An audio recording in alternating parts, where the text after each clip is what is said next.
What has been will be again. What has been done will be done again. There is nothing new under the sun.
My name is Iva T. Shryyke of the New World Colony Pleiades 5, born ancient Earth year 2135 AD.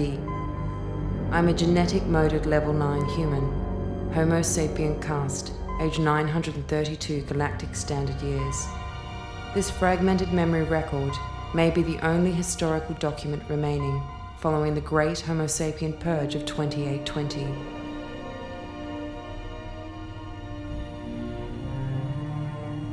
Where do I start? I'll tell you what I know. Homo sapiens, humanity, began on a world called Earth. Following the development of memory downloads and quantum intelligence, Earth people of the mid-21st century learned to sustain their lifespans indefinitely, causing an unparalleled population explosion. Mining colonies were quickly established in the neighboring star systems. Genetic enhancements in men and women bred emotional arrogance. Petty jealousies and small wars followed. By 2137, my mother and I had abandoned the overcrowded Earth to live in the colony Pleiades 5. We were the lucky ones.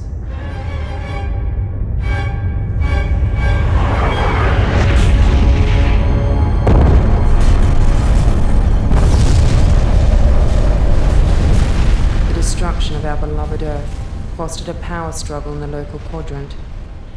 During this time, a mysterious race of entities known as the Watchers intervened, enforcing many years of peace.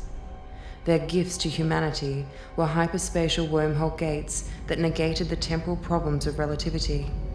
Humanity expanded throughout the galaxy, but as quickly as they arrived, the Watchers vanished. Hyperspace wars erupted everywhere. It was during one of these wars that I barely escaped with my life, while my dearest mother was away fighting for peace. By this time, only 2 colonies remained, my home, Pleiades 5, and the industrial mining colony, KONSTRUKT-3. This downloaded memory record is a history of my mother, Colonel Mara Shryyke, the bravest woman I have ever known.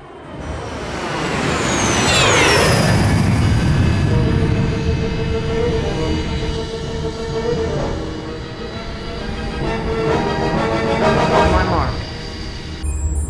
Approach pattern Epsilon. Yes, sir. Roger, those leader. Colonel, picking up light signs, hundreds of them. It's impossible, it's an automated mine. Check your readings. I have them too, Colonel. I think it's an ambush. I've got nothing on visual. This place gives me the creep. But get it out. Didn't Gurney fix it? Gurney was killed in the last assault. Oh. scan online. Wavelength scan alert. Anomalies detected at 337 Mark 4. All wings, break off. Armed weapons, prepare to engage.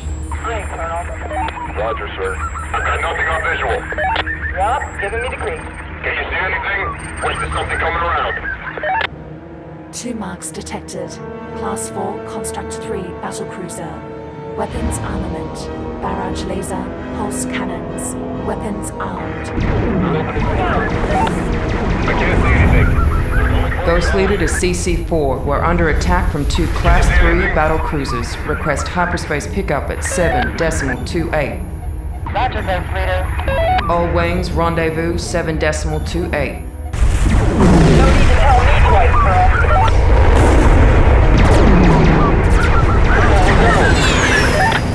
Who'd we lose?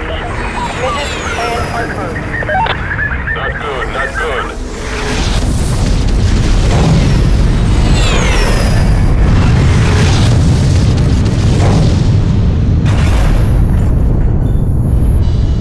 They're in pursuit. Stay close, number 2. I can't keep up, Colonel. I have 2 engines down. Stay focused, number 2.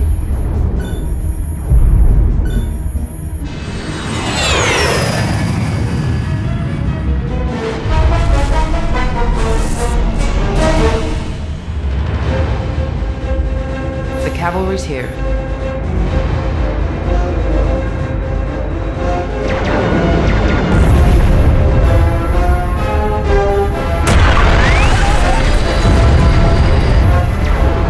Number 2. Damn it. Damn it.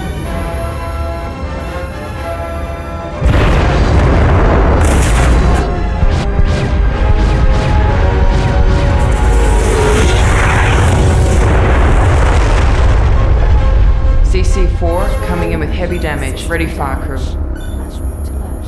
System damage. Flashpoint alert. System damage. Vacuum beam is secure. Shut down your engines, Colonel, and we'll pull you in. System damage.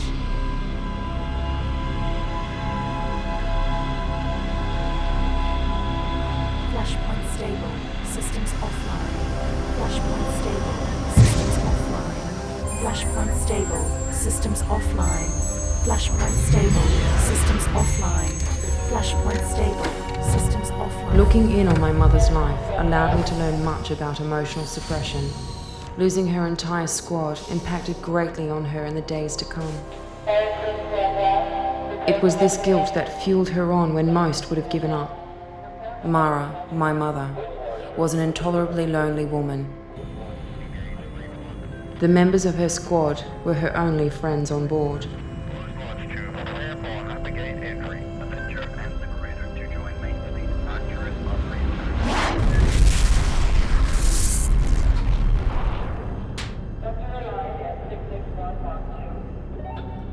Admiral, I've received a disturbing message about the source of this ambush. I'd like to see you in my ready room after the offensive. Yes, ma'am.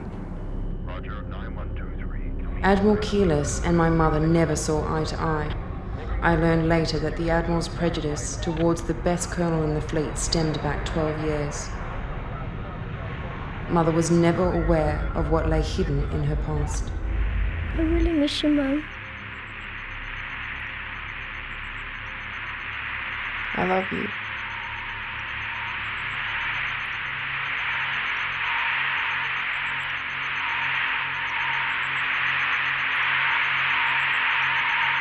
When you coming home, Mama? Soon, baby, soon.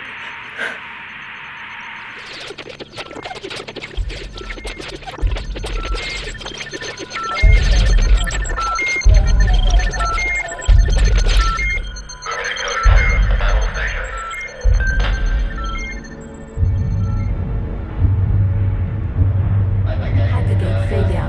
Prepare for emergency re-entry.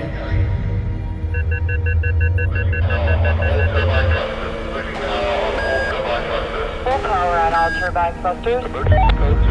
Battle stations. We're being pulled out. Prepare for emergency re-entry. Reverting to normal space. Scan the area. Cannot believe the gravitron waves that pulled the entire fleet out of hyperspace. Must be a planetary anomaly. Don't know much about this graviton emission wave. Take a visual outside your window. What can you see? Alert. Anomaly detected at 37 Mark 26.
They can't fire on us if we're on that side.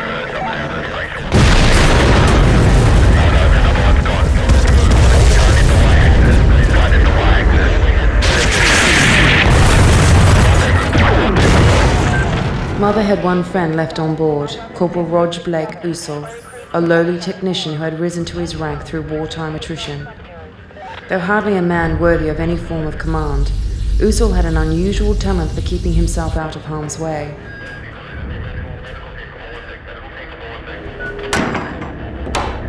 He was one of the few people Mother trusted with her life.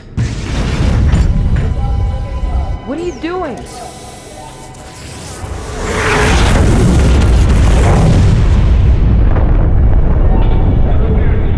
She suspected he was a third-stage prophet, but Usul denied any such possibility.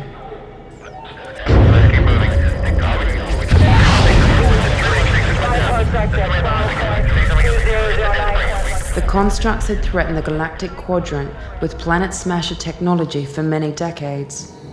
Using unstable antimatter warheads was considered impossible until one succeeded in destroying the Earth. The success of this act brought the entire quadrant into war. The destruction of Earth was a fluke, a one-off stroke of luck that would never be repeated.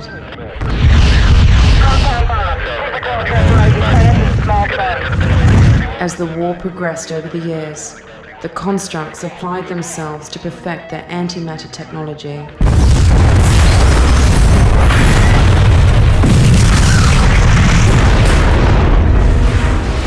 Then one fatal day, they succeeded in perfecting the ultimate destructive weapon.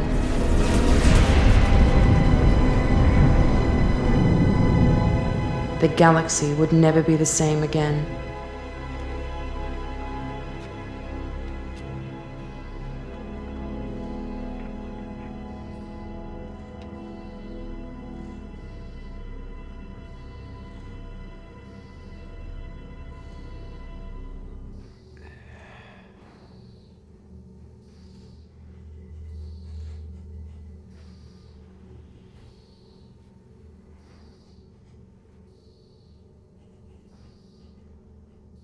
How did you know?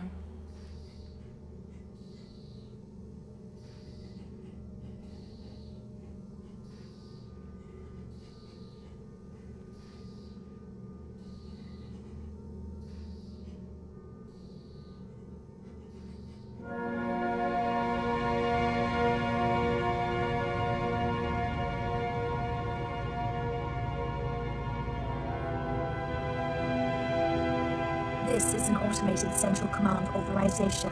Capsule 779er to proceed to pre-planned coordinates 55844664455. Await further orders from High Command. Priority 1. Await further orders from High Command. Priority 1. Roger that. Capsule 779er automated control proceeding to new coordinates. Awaiting orders. On board are Colonel Mara Shryyke and Colonel Roger Usul. Their condition is stable.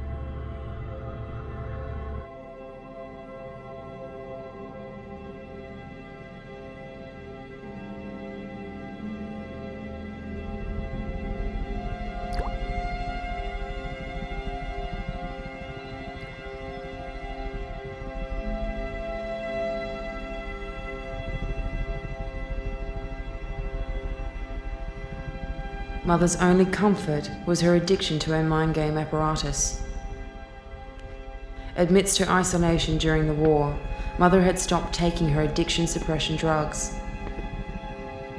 Occasionally, when under the mind game control, she received strange visions of moments lost to the past.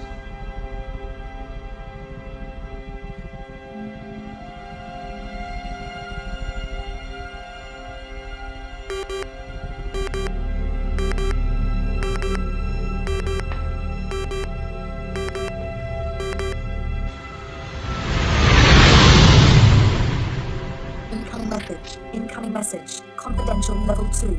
Colonel Mara Shryyke, eyes only.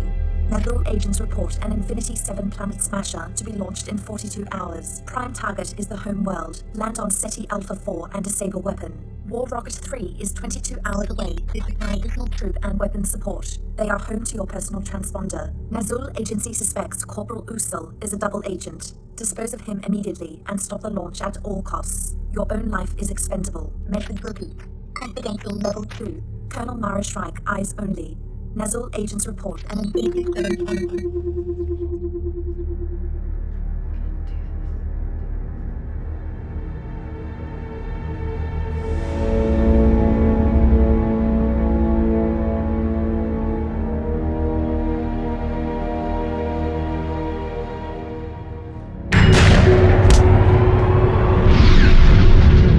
The homeworld of the Konstrukts, Konstrukt-3, was an industrial world around 2/3 the size of Earth. Though once teeming with life, it possessed an unstable atmosphere. Within a decade, the planet had gone through an accelerated terraform to bring it up to human standards.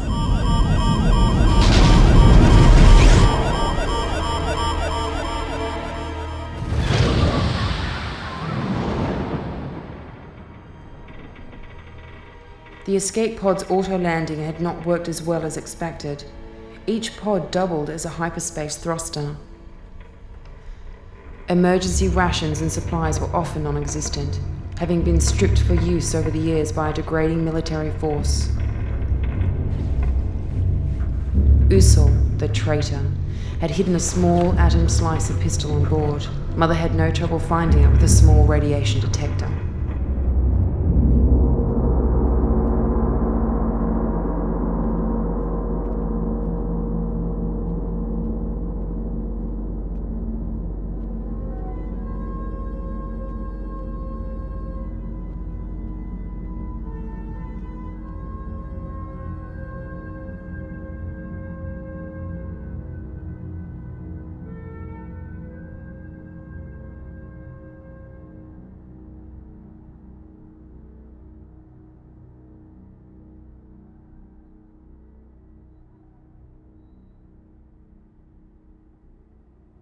Central city distance 200 kilometers. Warning, excessive radiation. Time to launch, 41 hours, 35 minutes, 24 seconds. Bio-automation, active. Passive alert mode.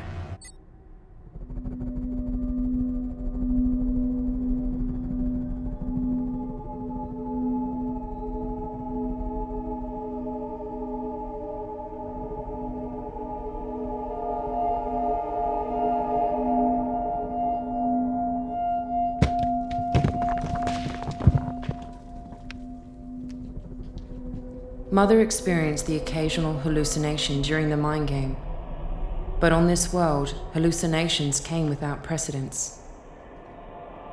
I think she surmised that something in the planet's biosphere was causing her mental contusions.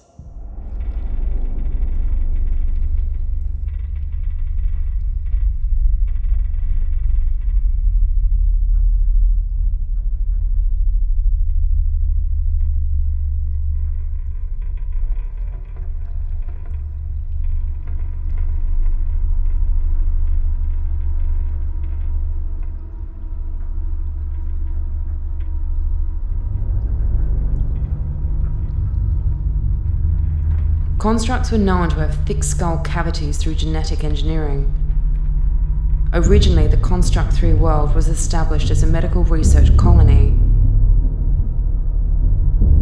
They were responsible for deactivating the aging gene in humanity, extending human life past the 120-year marker. Their true obsession was with re-engineering humans to create a new species, Homo technis. As a race, they would stop at nothing to achieve their goal.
Bio-automation, high-speed mode.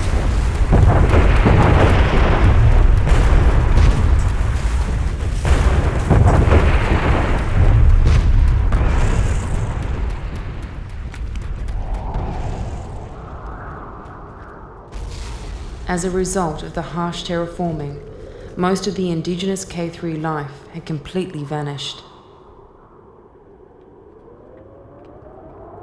Being a world of 3 suns and 4 moons, it was prone to massive weather variations. The average day could last anywhere between 2 and 40 hours.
sensor online.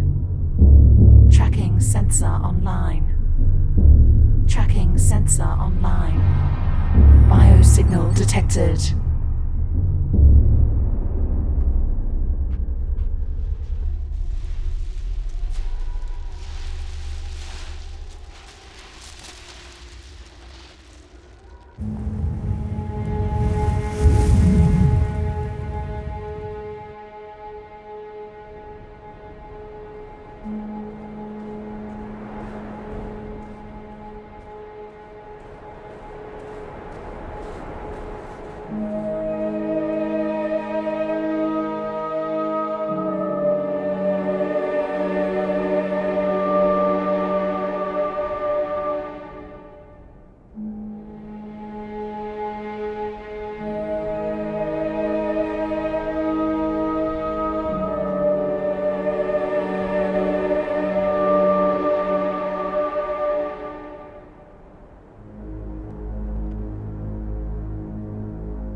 Bio-automation, combat mode.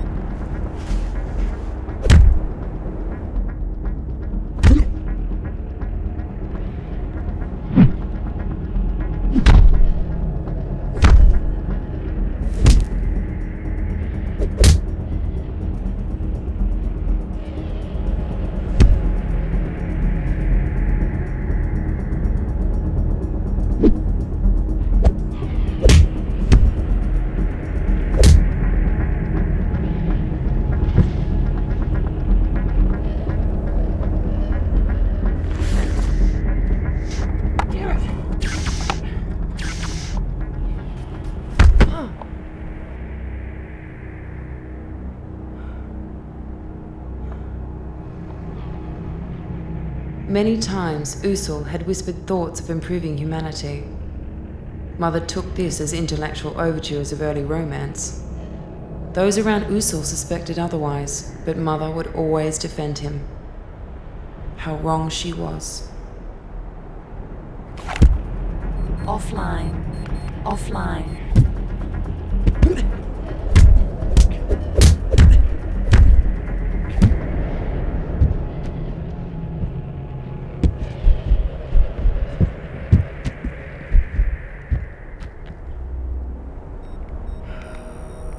Bio-automation, high-speed mode.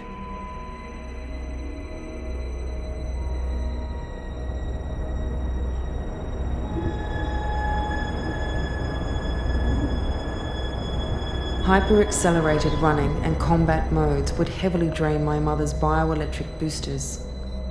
Energy low. Energy She had been fitted with the best military-grade ionic body web, but extended use would drain the reserves fast. Energy source, 7.8 kilometers.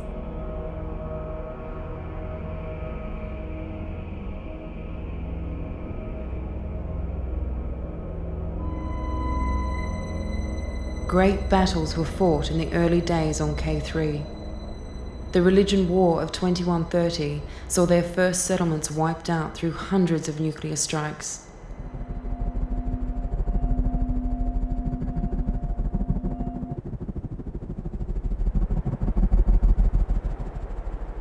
The radioactive plains were said to be haunted with the spirits of the dead who were needlessly slaughtered many years ago. Or so Mother believed. The truth was perhaps stranger.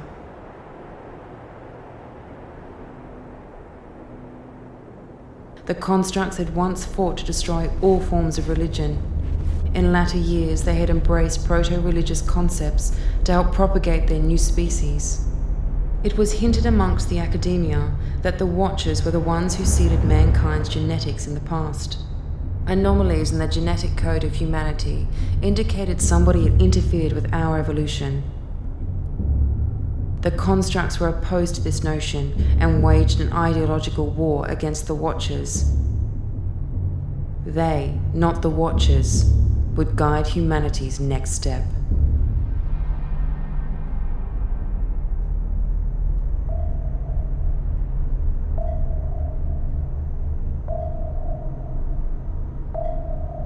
The Konstrukts would tap huge reserves of power from the ether of the planet's biosphere. Energy nodes lit at K3 at regular intervals.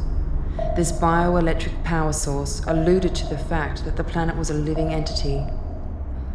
In school, I was taught that the ancient Earth was a living world like this. It was said that following its destruction, the bioelectric energy waves would echo through the quadrant for centuries.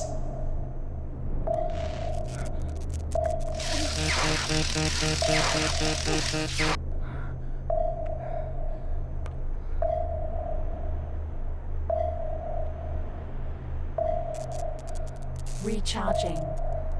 Unstable power supply.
Where have you been? It's about time. Glad we found you, Colonel. Had a hard time tracking you and staying out of radar range. We got food, water, weapons, and a small platoon of soldiers ready for your assault.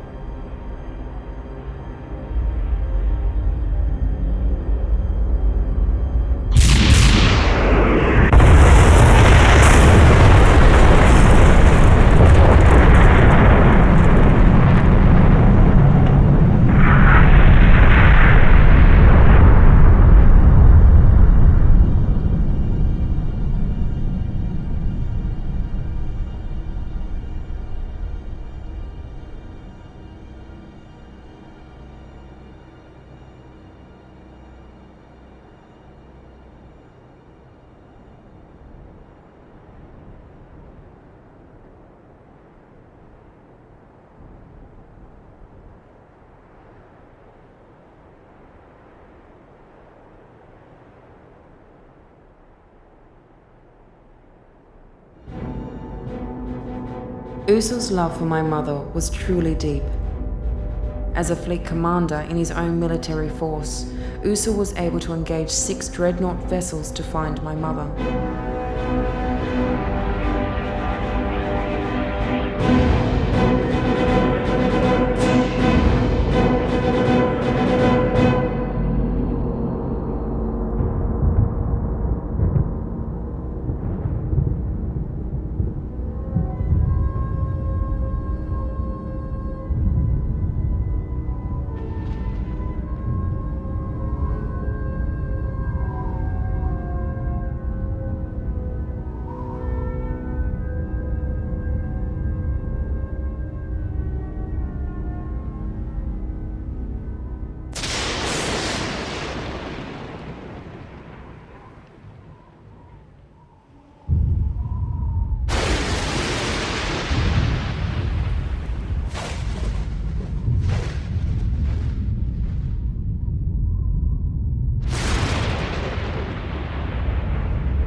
The planet's biosphere took its nourishment from its 3 interrotational suns.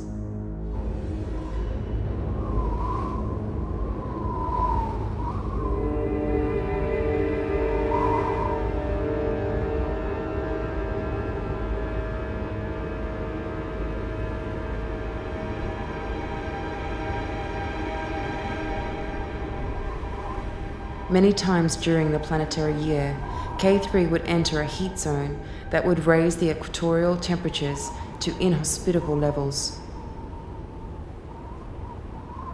My mother was caught in the wrong place at the wrong time. The winds were like a blast furnace, searing off the top layers of skin.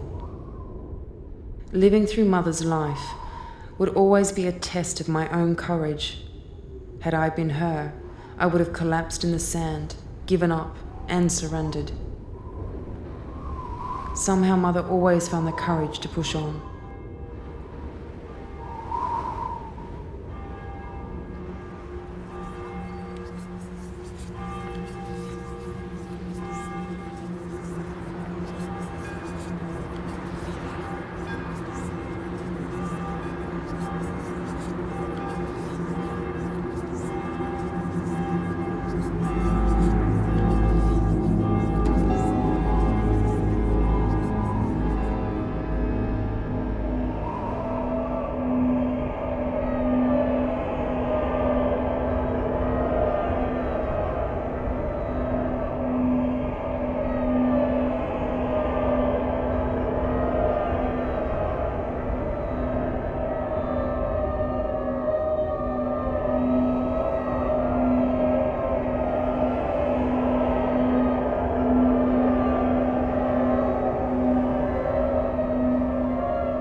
I don't understand. I'm so trying.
In her unconscious state, Mother communed with the life force of the planet. K3 was founded as a medical colony, originally because the biosphere promoted a natural form of healing within the human body. This uniqueness was considered lost during the 2130 religion war. Mother was at odds with this strange world, but the world was responding with kindness.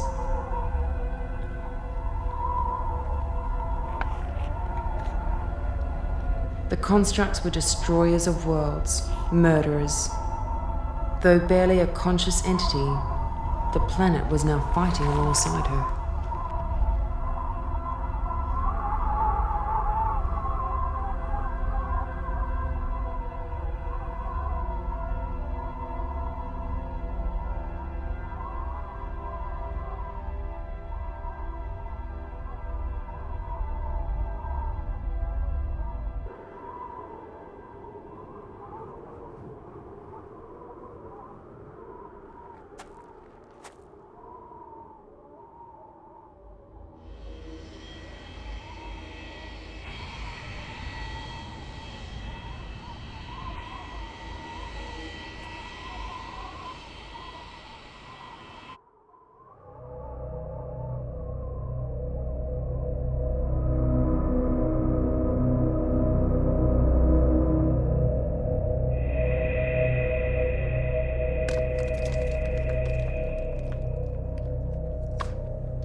Central city distance, 70 kilometers.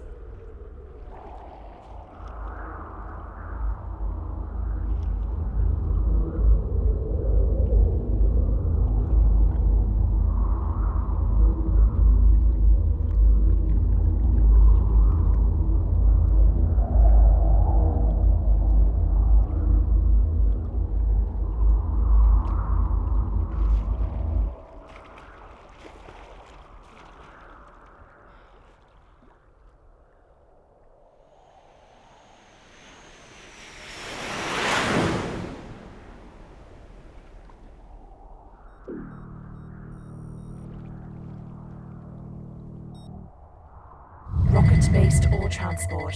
Destination Central City. 6 hours, 14 minutes, 42 seconds.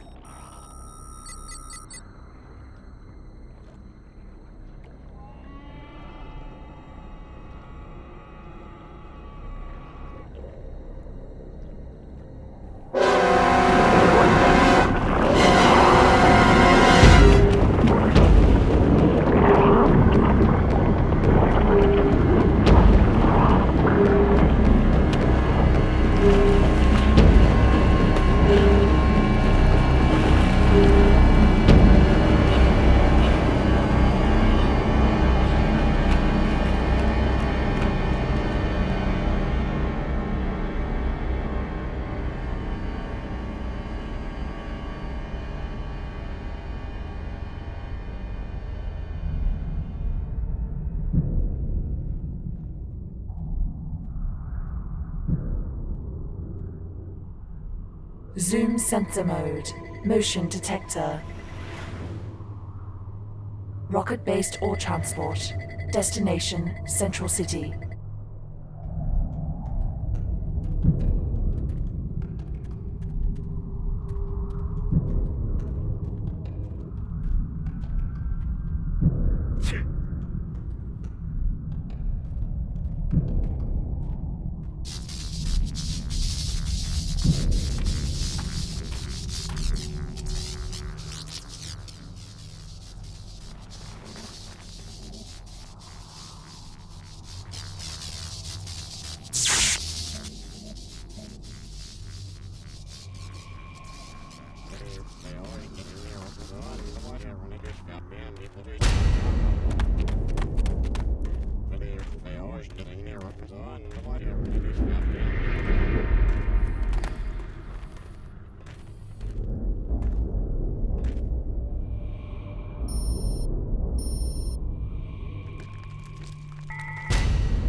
Combat mode initiated.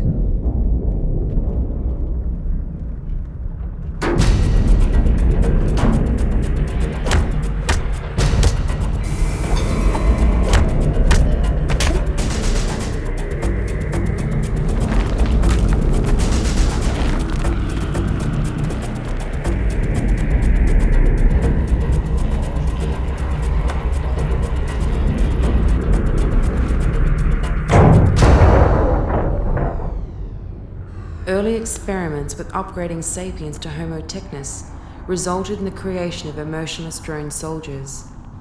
More machine than human, these sentries were a sad reminder of the failings of the Konstrukts.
Konstrukt-3 is the Homo superior birthplace. Purge the animal Homo sapien from your thoughts. Animal urges are baseless and senseless. Control of the mind is domination of the beast.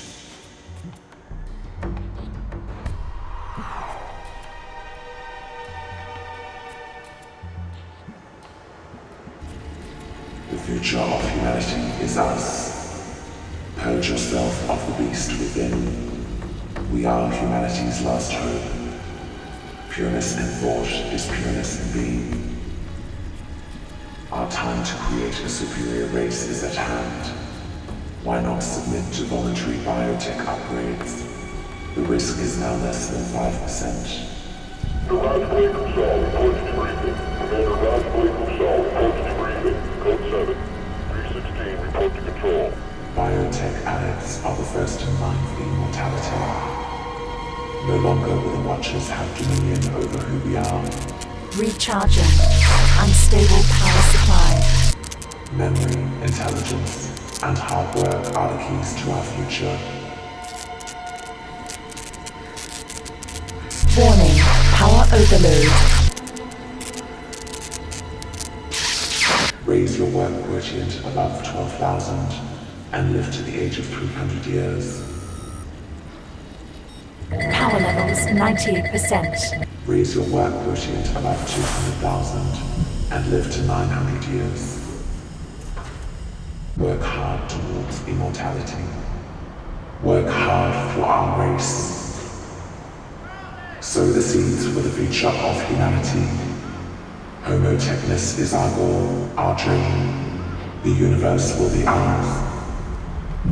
Biotech adepts are the first in line for immortality. No longer will the Watchers have dominion over who we are. Homo Technis is our goal, our dream.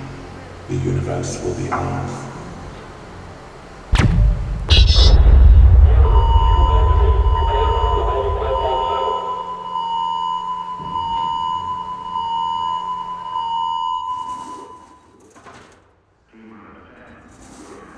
Two hours, 10 minutes, 46 seconds.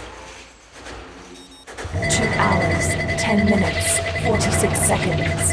46 seconds. 46 seconds.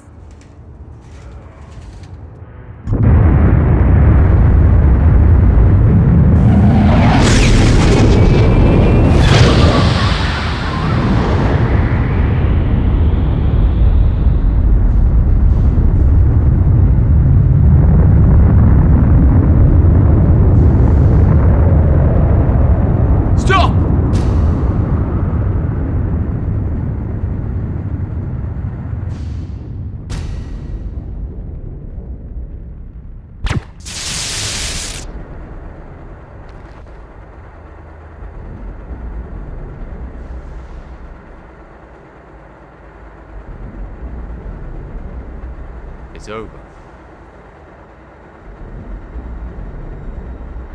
Mara, please.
For this.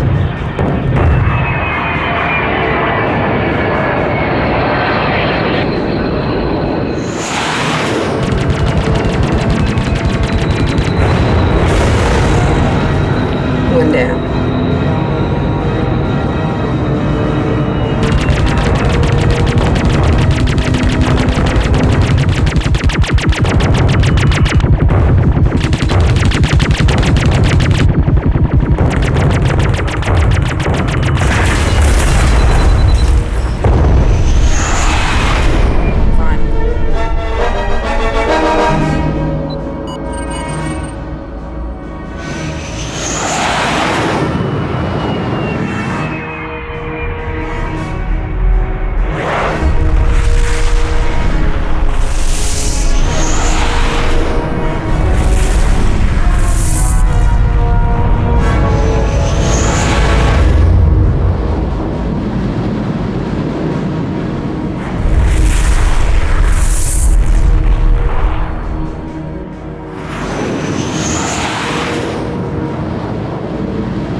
See how you like this, then.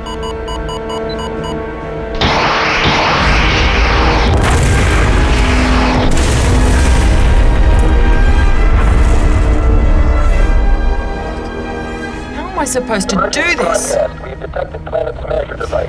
Deathbringer class. Bearing down on us. Wave 1. Emergency evacuation ships are away. Expect countermeasures to be launched in 5 minutes. Intercept fleet in 7 minutes. This had better work.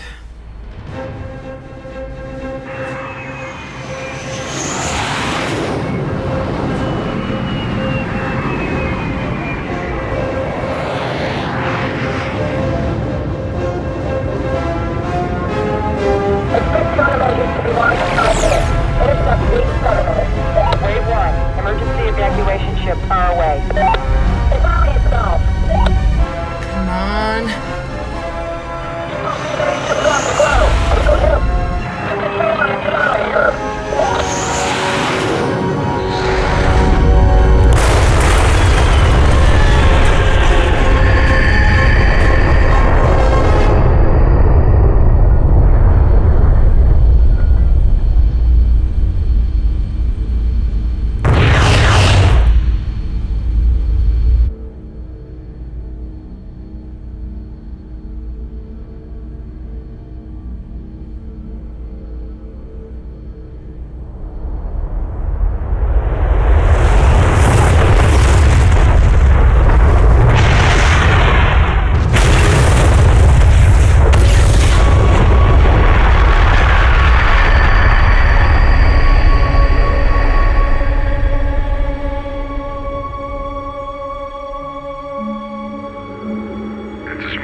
Pilot's name is Iva T. Shryyke.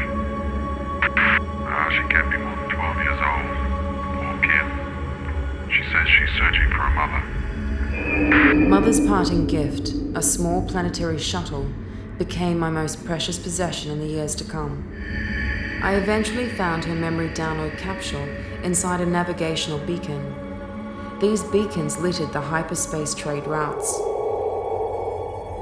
Made of titanium plasma steel 8, these tiny memory capsules were embedded in the base of a human skull. When my mother was vaporized in the explosion, the only thing that survived was the capsule.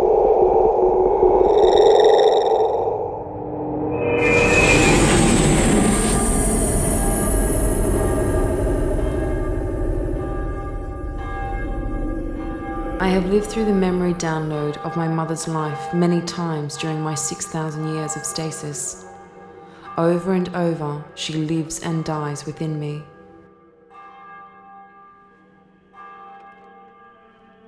Though I hardly knew her, I miss her terribly.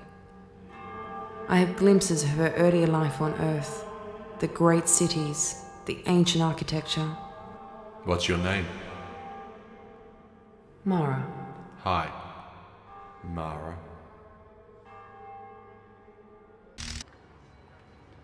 It's good to have you back.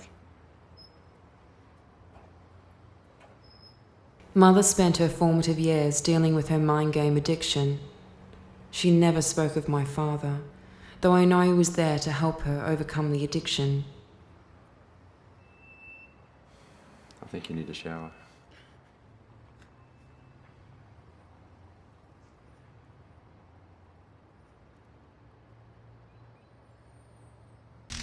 Buried deep in my mother's memories, I glimpsed an Elite 7 timeship in the Los Angeles skies. I heard many rumors of time travelers visiting Earth. To my knowledge, many had tried, but none succeeded. Most of this technology was lost during the Mars Liberation War.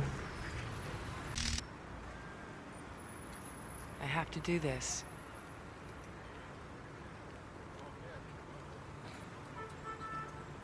All right.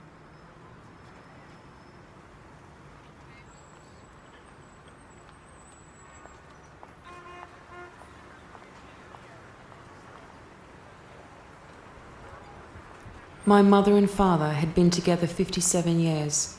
They lived in many places. The mind game issue had plagued every major city across the Earth.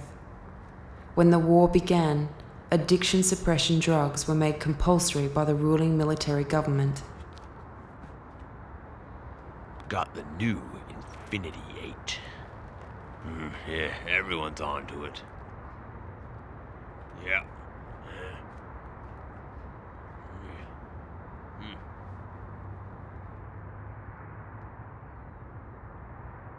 Preview.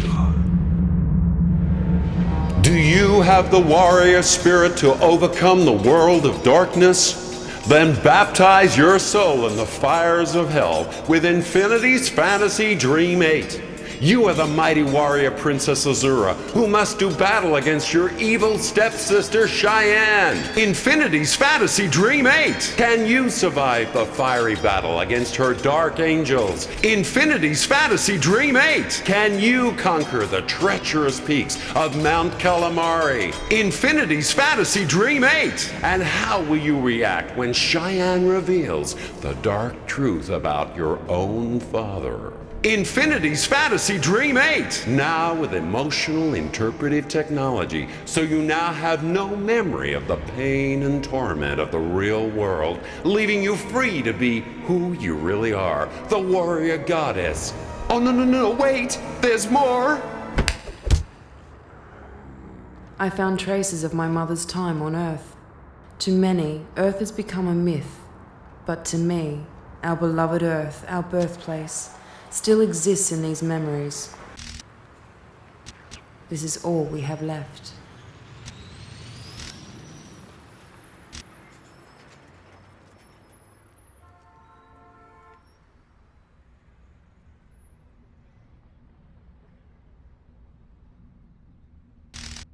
A few weeks after I was born, the memories of my father were permanently erased.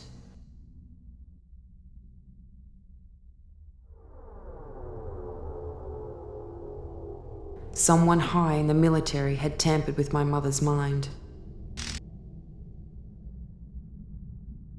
From what I could piece together, Admiral Keyless's prejudice towards my mother was born out of guilt from 12 years prior. The Admiral ensured that my mother would have no memory of the betrayal. Regardless of this, the pain would always run deep through the complex memory strands of the human mind. The human mind was unknowable. It could never be mapped and never be destroyed. Something would always remain.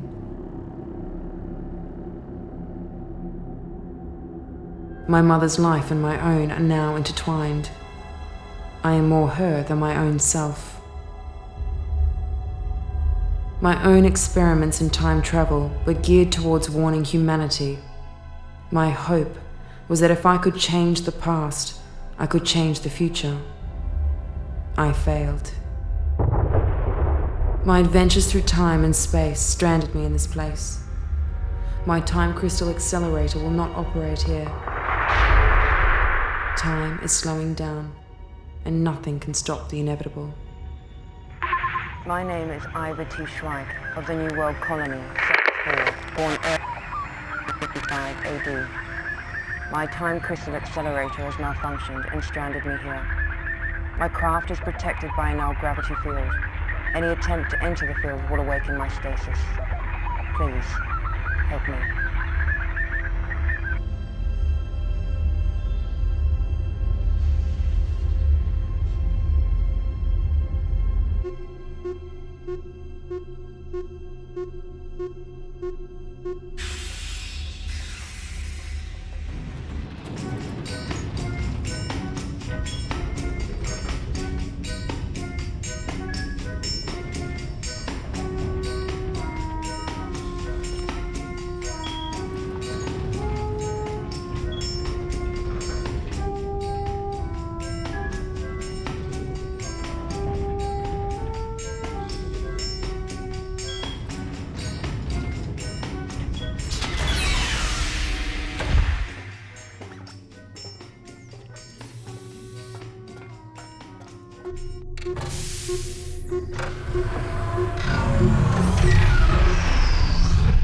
Life support restored, motion stabilizer offline, ID scanners offline. Light batteries 6 and 8 have failed, and you've overslept. I've missed you. Status. You won't like it. You have been in stasis for 6,994 years, 28 days, 11 hours, 38 seconds. Energy reserves, 20 minutes of full power remaining, equivalent to 42 years in living stasis, and 108 years in emergency stasis. Just in time. And you have guests. Welcome aboard. I'm Cyrano, this is Cestus. Thank you. Just give me a moment. I've been living in stasis for... Yes, a very long time.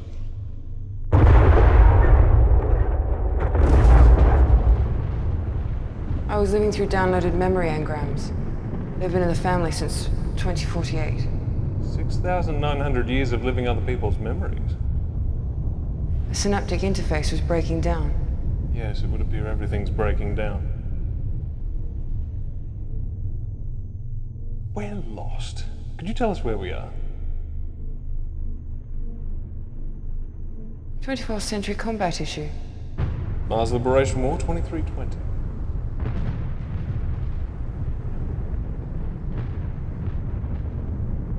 And where did you come upon an elite time ship? It was caught in the crossfire of a skirmish. It was watching us for days.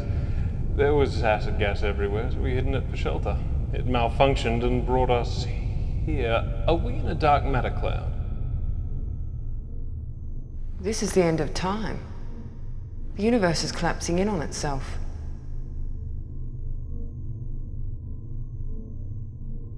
Private, do you have any idea what she's talking about? I think she knows more than she's letting on, sir. Yes. You are a billion years in the future. Time is slowing down to nothing. Yes. I think she's, You're not the brightest star in the universe, are you? We need your star charts, your food supply, and your power modules.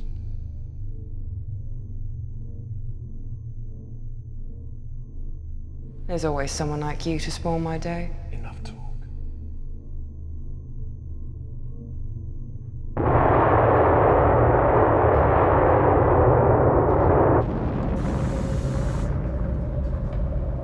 So, you're 24th century guys. Then you've never met a 33rd century guy. I am a genetically enhanced 24th century guy. Cestus is still waiting on his upgrades. Yep, still waiting. Move. I'm feeling much better. How enhanced are you? I am a level 5 combat droid. Well, that got me going. Neutralize weapons, mark.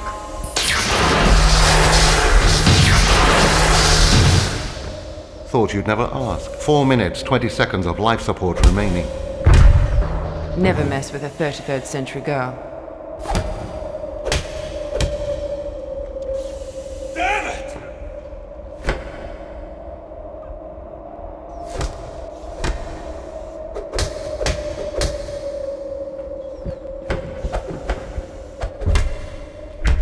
Iva, let me finish off this upstart.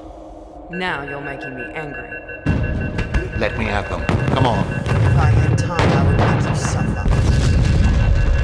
Hull breach on level 12.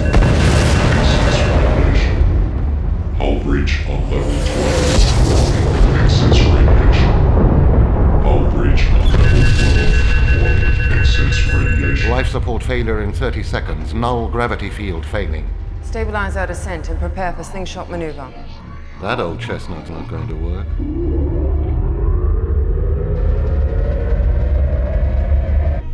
Come on, ship, don't fail me. Light thrusters offline. Options? No options. I've failed you. Open the radiation collectors. Collectors opened.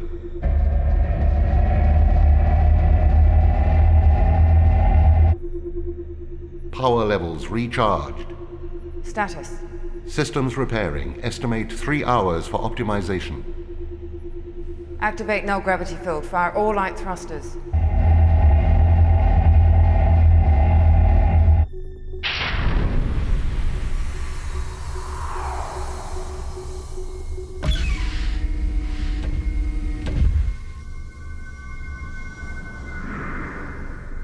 Intruder alert. Who are you? Are you addressing me?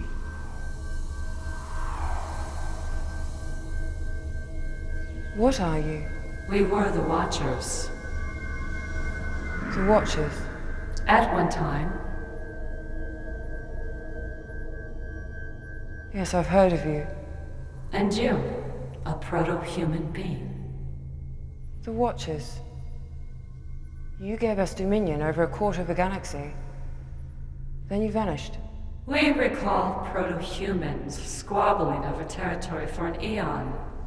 Your ascended ancestors sought us out. For a time you were with us. Now you're lost again. What are you? Consciousness, intelligence, stripped of matter. We have existed this way for many eons. Matter in the universe was breaking down, so we shrugged it away. Physical life in the universe ended a long time ago. Then you are surprised to find me. Yes. And like all beings of matter, you're unfortunately a prisoner of matter. What do you mean? When all matter in the universe is returned to the source, it will collapse on itself and restart again. And where does that leave me? You're all that's left. With the universe's collapse, everything begins again. I have to die? As you have experienced life in this universe, it's our belief that perhaps you will live again in the next. I have the stored memories of 1,000 years of human existence. I will not sacrifice it. What I have here is all that is left. Where will you go? We won't be going anywhere. I have found a new energy source. I could exist for another 10,000 years, maybe 100,000 years in stasis. Iva, that's such a limited perspective. The proton storms you see are matter breaking down. If you do not return to the universe will not restart.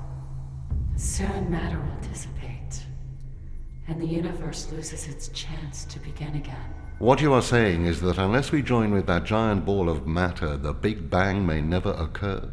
In your simple terms, yes. Don't believe what they say, Iva. So it's all one big cycle. In a billion years, I'll be back here again talking to you about the same thing. Perhaps. Or perhaps your knowledge added to ours will survive the restart of the universe. Don't count on it. I can't risk it. We have hope. You must have the same. No. It's been a refreshing conversation. Please, Iva, have faith. Trust us.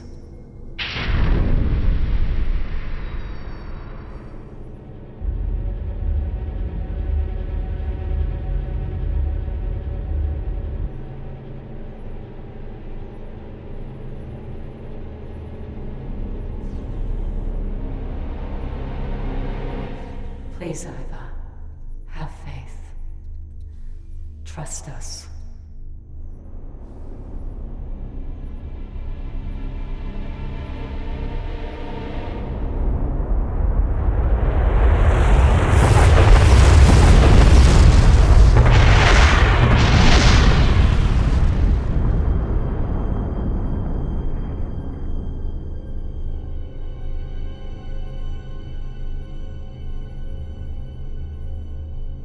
Iva, in the past 1,000 years I have become self-aware. Please, don't end it all. This time it will be different. This time.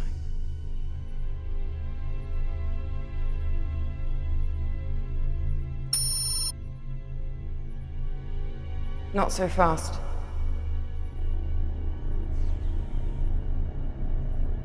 I'm coming with you.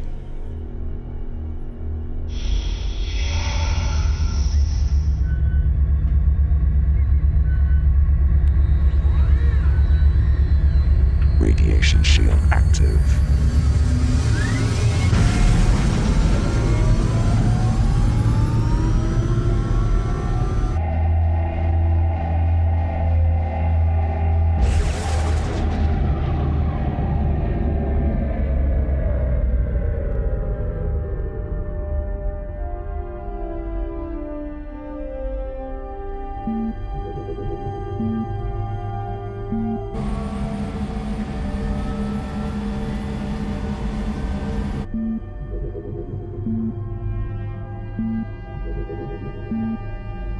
This time it will be different. Iva, will I remember who I am? Will we be together? If you survive, remember me.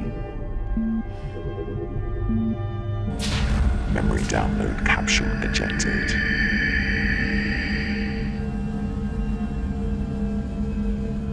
Radiation shield off.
This memory capsule as a testament to my mother and all of humanity who live great lives.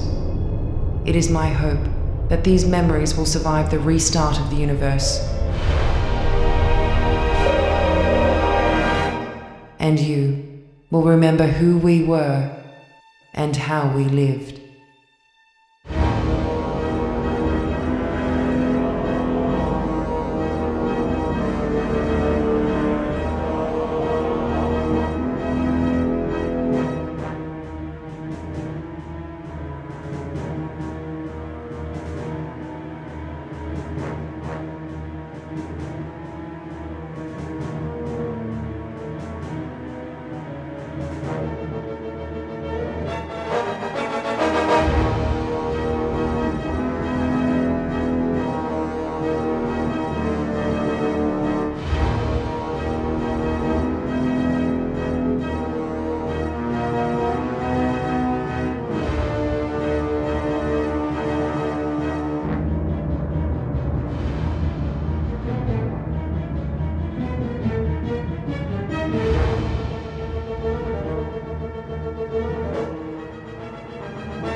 When I was 2, I saw Neil Armstrong walking on the moon. I was in Yorkshire in England, and my father took me outside and said, pointed up to the sky and said, Neil Armstrong's walking on the moon. And I saw it on TV. I couldn't understand how he could be on TV and on the moon at the same time. I was always an avid reader as a child. The first book I ever read was The Time Machine by H.G. Wells. I think I was about 7 or 8 when I read that, and I moved on to War of the Worlds. I would build spaceships in my back garden, and I would spend years having adventures flying through space. Someone loaned my mother a 8mm camera, and I took it out and started filming things like helicopters and little movies, little adventures. Then the day came when I saw Star Wars, and to see a movie like that really just opened my eyes to the whole world of movie making. So from that point on, I was always building model spaceships and putting them on camera, even to the point of going to film school.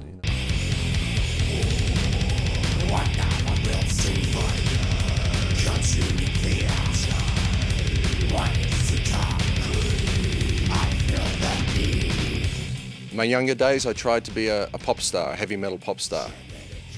I failed. When I was 18, I was, I guess, being groomed to be this television preacher. And I went on television a couple of times and had to argue with Catholic priests about God and stuff.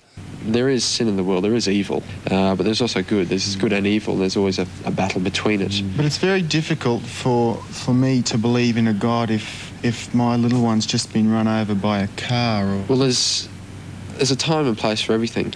But that's not much help to me. I'm crying inside. It's a wrench in my life. But you could probably learn from this situation. I failed at that pretty badly as well. I think the only thing left for me was to be a filmmaker. That was it. That's what I am.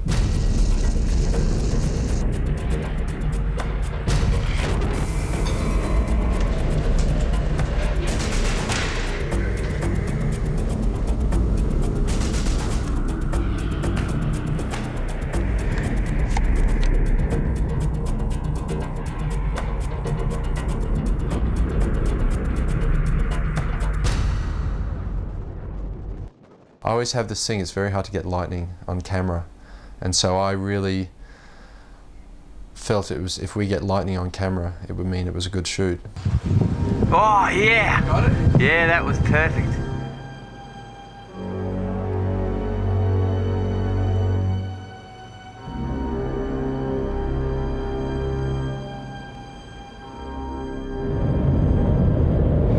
I'm only a director at this point, but it looks like I'm taking over as producer. I was one of the producers. These guys are really starting to fuck me over. They're just giving me the runaround at the moment. They're just saying, okay, well, fuck, put the money in the bank, and I go to my account, check it online, there's no money in there. So apparently, they've sent the money through, it's disappeared between our bank and their bank. But the show must go on. Well, hey, I got people to fly in, we're already here. They don't realise that we're on location, we need money now.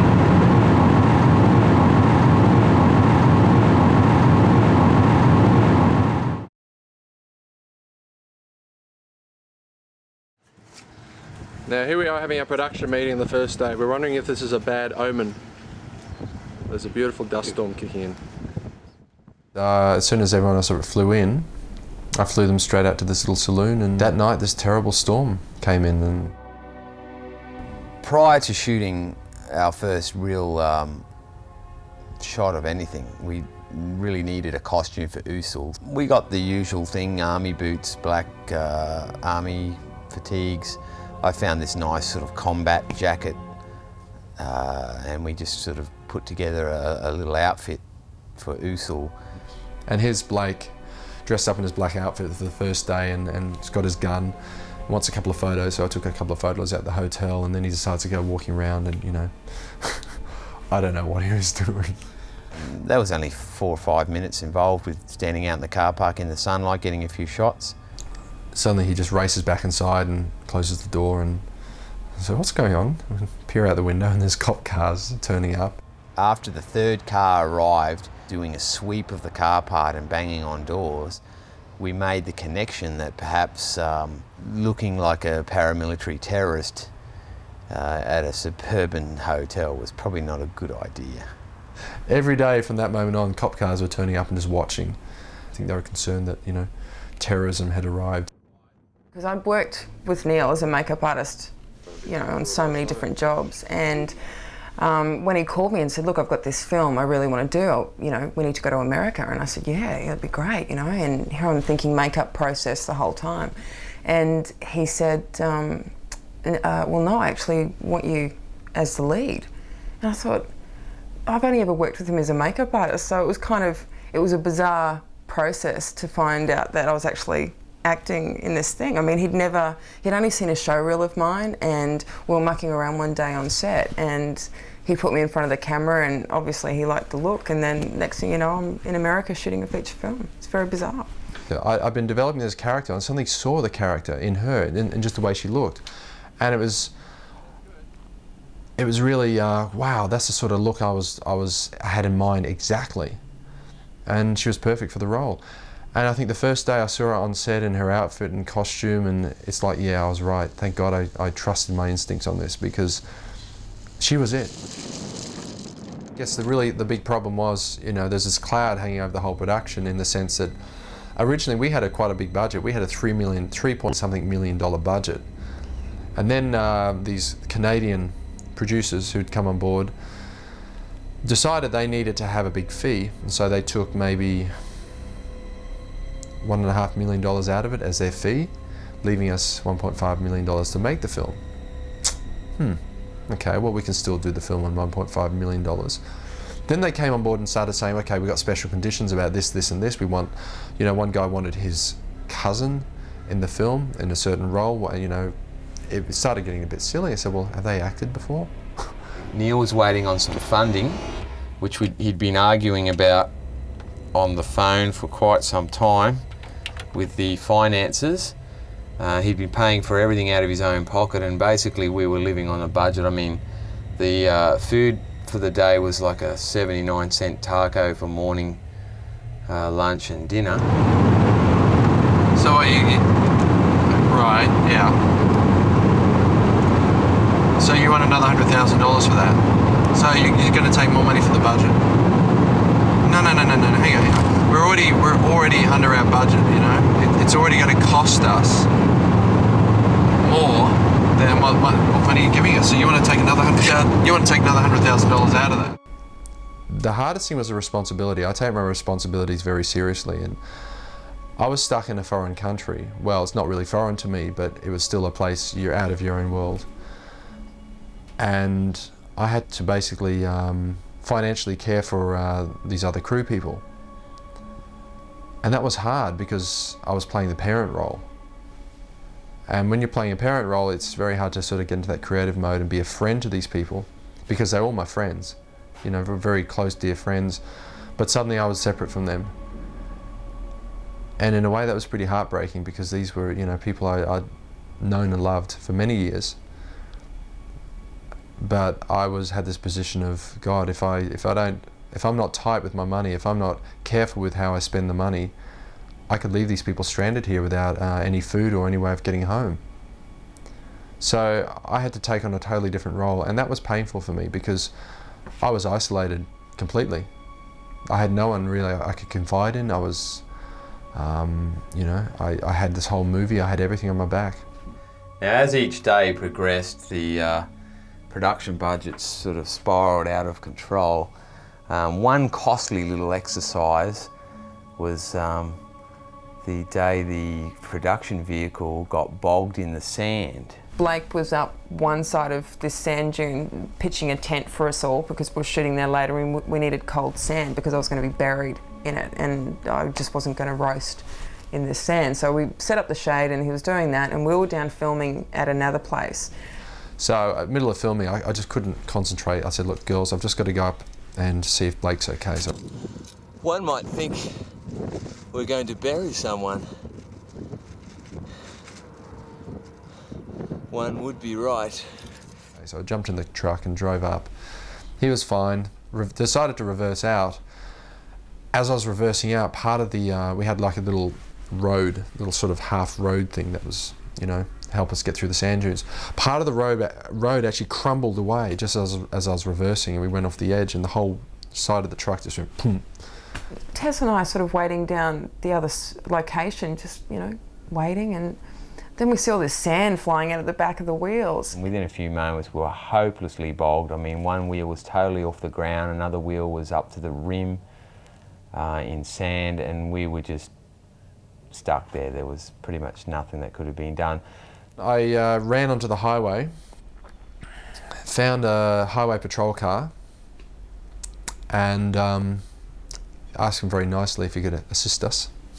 And this was a day that was sort of under pressure with the light and getting everything done, and so of course the car being bogged for 2 hours didn't help. That didn't stop us. Production continued at a breakneck pace. Shots were still getting done. Basically, I was left up there to salvage the situation, and we got a call through to a local towing firm who had trouble themselves getting up the ridge. And here comes our rescue, and the rescue man is bogged. And the tow truck goes for its third run up. He's gonna make it this time. Here he comes. We've done 2 scenes, we've got 6 to go, and the car's been bogged up the top of the hill. See the tow truck? We had to get the cops out who radioed in and got us a tow truck and blew half of our budget. Oh look, we've got somebody else coming up here now. Now see, that's what we should have had in our budget to get. A few $100 just to tow us out of the sand. And he said, "Oh, what are you doing here?" I said, "Oh, we're shooting a movie." He said, "Oh, wow, can I be in the movie?" I said, "Yeah, it'll cost you $500. At that point, I rang a real estate agent friend of mine in Australia and said to them, "I think I need to sell my house. I've got 2 houses. I need to sell one of them very quickly, and I need money urgently." Thankfully, this wonderful real estate agent jumped on board and within a couple of weeks sold the house because the market in Australia was very good at the time. Right, we're 3 days into shooting.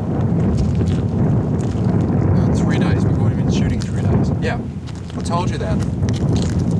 Look, I told you that 3 days ago. Okay.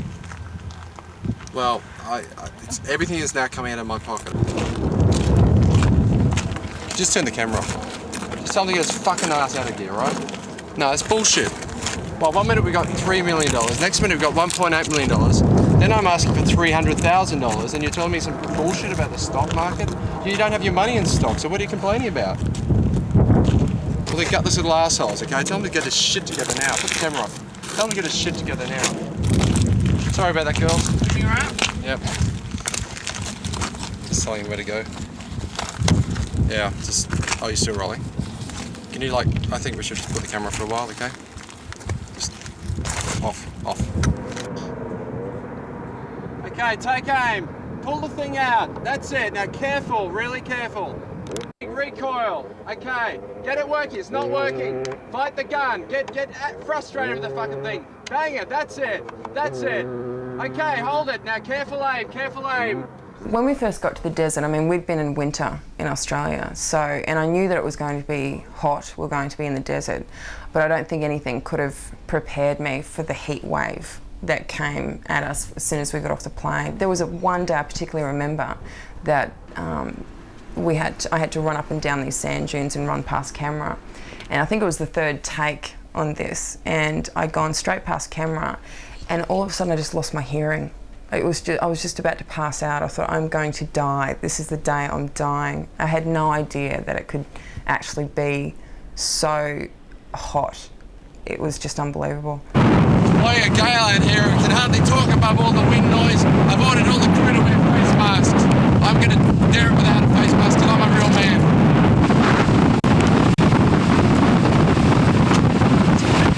There was a particular time in the desert when we were filming, and it was at the end of the day. I think it was about the 3rd or 4th day in the desert, and It was really, really hot, and I was really exhausted. The wig was getting to me. It was all, you know, very difficult. And we were going through, and it was just asked to run up and down these hills and, you know, back and forth. And of course, you need virgin sand for every new shot, so I'd have to move over and run a mile and run back over these hills. And there was at one point when I was feeling really unwell, like ready to pass out. You know, Neil had started yelling at me, you know, get back on, we're losing light, we're losing light. And it was a lot of pressure, and it was very intense for me. And I think, you know, I know the reason that he pushes so much is to get the ultimate picture. But for me, that was probably one of the hardest days. After enduring the desert, I was very scared that the whole crew would rebel against me. I thought, well, we've got to make this a little easier from here on in. And I thought, well, okay, let's go up to Lake Powell, which is up in the north. And if you don't know, that's where they shot Planet of the Apes, the old and the new. Okay, we just spent a few hours in the water, spent 3 days in the desert, as hot as you like, and now I'm cold. Look at my fingers, they're blue. Okay, try and come to shore now. Try and get to shore. Just lost my gun. All right. Okay. This was not in the brochure. Lost that gun. We lost our I gun. thought with the serpent was quite rough. We lost our arm wrist thingy. Lost our little Which we will get another one. One of the other hiccups at Lake Powell was that although we'd have procured a permit for shooting in the state of Arizona, unwittingly when we were in Lake Powell, we'd actually crossed the border of Arizona and Utah, and we were now shooting in a totally different state, unbeknownst to us.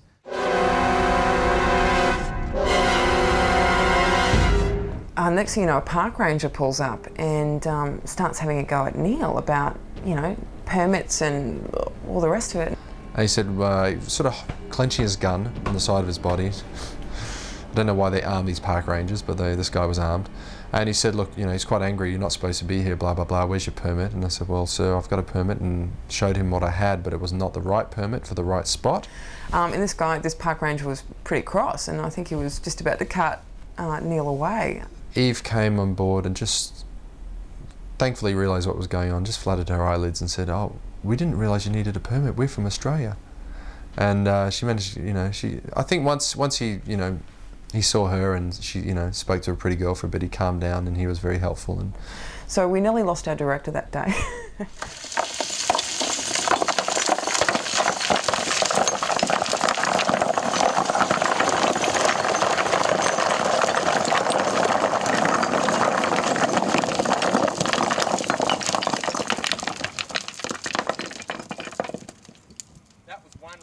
The shot called for a few pebbles to roll down a hill, and then perhaps a few larger pebbles, culminating in a boulder slide of epic proportions. So as the trusty production assistant, special effects and physical kinetic effects expert, I was called upon to scale up the side of a hill in full Usul costume, having just finished a shot in the area, and proceeded to initiate a rock slide.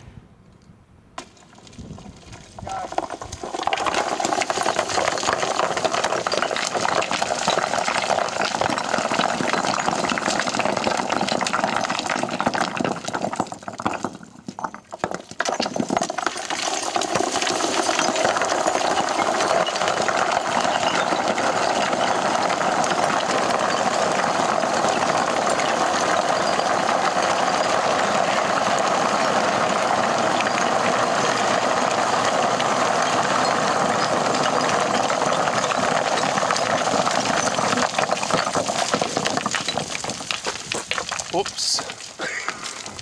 I think it really sort of got out of hand, because halfway up the hill, when I pushed off, the rocks, off they went, they started sliding away, and then they knocked other ones, and then momentum. And basically half the side of the mountain started coming down. Now at this point I was halfway up the said mountain, and as I was climbing up and looking behind me, the rocks falling away, the momentum of them falling away was actually catching up to my altitude on the mountain, so I had to keep going higher. And as I went higher, the rocks below me just kept falling and falling and falling. Yeah, it was quite huge, and there's this incredible echo that just went on for miles. This big giant dust cloud, and I thought, oh my God, I really hope the owners of the quarry don't hear this. But I thought, right at that moment when I started filming, I kid you not, the camera stopped just as the landslide had started falling. So I was like, shit, Blake, we need to do this again.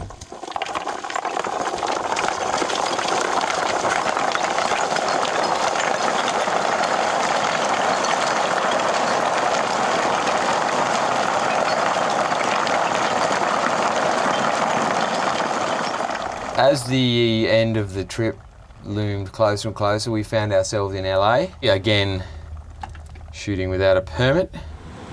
And of course, that's where we're parked. I think we did some exterior shots and bits and pieces. And then I realised I had no money. Pretty much everything fell apart in LA. So the budget's gone from $3 million to $1.8 million down to $1.2 million. And out of that $1.2 million, I'm left with, yeah. Well, I paid for everything myself. Yeah, we kept shooting. No, fuck it. You'll have to pay me back. Yeah, well, you know, you guys come with the money, it's your film. I've had to sell the house. You know, I wanted to keep that, you know, I thought that'd be nice things. That was my retirement fund. I've sold my retirement fund for this, all right? I mean, I know you've got three or four houses, I know you've got a fucking million retirement funds and your kids' college funds and blah, blah, blah. Meanwhile, I'm sort of stuck without the money. Yeah, this is all I've got. I'm not rich like you know? I'm the struggling filmmaker here. And I'm paying it out of my own pocket. And you guys want to own the thing at the end of this when you haven't paid me any money. No. It doesn't work that way. You don't pay me when the film's finished, you pay me when the film started. Yeah, exactly, because you're the ones who are paying... You're the guys who own the film. I'm just making it for you, you know? It's bullshit. If not, I'm going to own the film, I'll make the money. The money was not forthcoming. Basically, we'd been told that funding for the picture had fell through, some lame excuse about recapitalising in some other area. It was that point that Neil lost it. No. I've decided not to take your money. No. I know you want to put it today, right? Okay. Well, it's too late. No, you fucked off. You fucked me over. I'm sorry. It's too late. I'm paying for this myself. I've sold everything. I don't care. Hey, you want to try and sue me? You can, but guess who owns the rights to the film? I own the rights to the story. Well, you fucked up. I'm sorry, you fucked up. I told you should got to pay the money. Yeah, well, why didn't you pay the money when we started shooting, dick?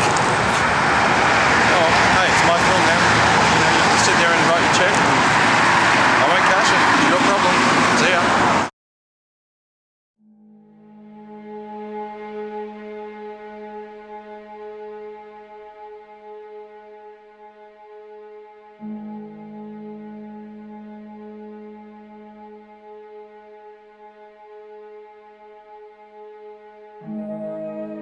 In a way, it was a lot easier to do the movie back in Australia because suddenly we were surrounded by a whole infrastructure of crew and people and good experienced people who I'd worked with before who knew what they were doing.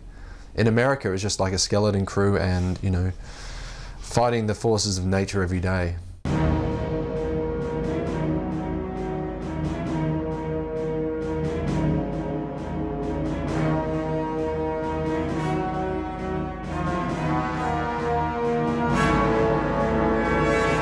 I managed to track down a DP I'd worked with in the past called Dan MacArthur, who has won every award there is, done everything there is, still got a good energy and a good creativity happening. And his shooting style is similar to my own, his lighting style is similar to my own, so he could just slot in and, you know, take over the DP roles, which was really a blessing for me.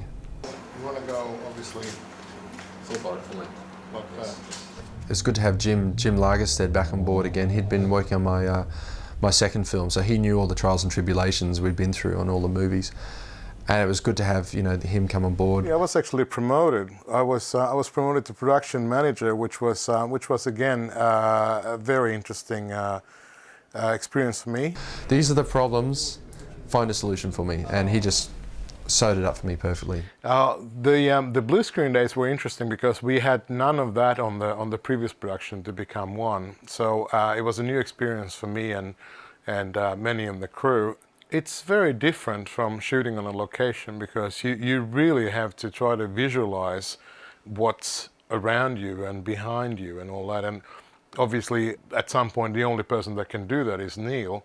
For everyone else, it's people standing in front of a blue wall. Yeah, but it's nicer to be behind shooting this because in the desert it was pretty hot. At least we can control the environment a little bit better here and keep our cool, as it were.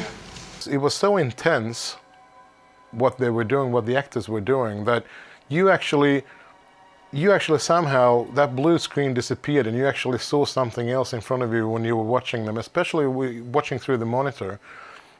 You actually saw some kind of context, and it wasn't just people in front of a blue screen anymore. There was actually something happening in front of you, and that, to me, really, that's where the acting and directing came through. You look to me. Remember that line we practiced? When you come and call. Okay, that's all we got to do. It was a good day. My own daughter did a cameo in the film. Again, she was also in my second film. And she did a remarkable job. I mean, I know she's my daughter, but she did it perfectly and I was amazed. Not amazed, I'm not surprised, but I was pleased to think that she did me proud. She was good in the role, not just because she was the director's daughter, but because she was right for the role as well. Neil had basically gotten some funding together and we went to possibly the most expensive location of the shoot, a full-size battleship berthed in a dry dock harbour in the Maritime Museum. It was costing me $800 per hour for this place. So every time something went wrong, in the back of my mind it's like, shit, there's another, few dollars out of my pocket, or, there's another meal I won't have. I'm on, please. I'm on, please. One of my favourites, I think, for pure joy and entertainment would have to be when Mara and my character had to pass each other in a very tight, confined space, and I had to deliver a line to her and be all terribly serious. And Eve, the lead actress, and I know each other offset.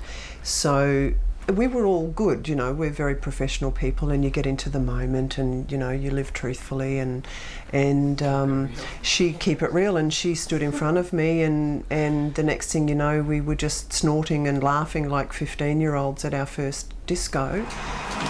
Colonel. Not too far. Colonel.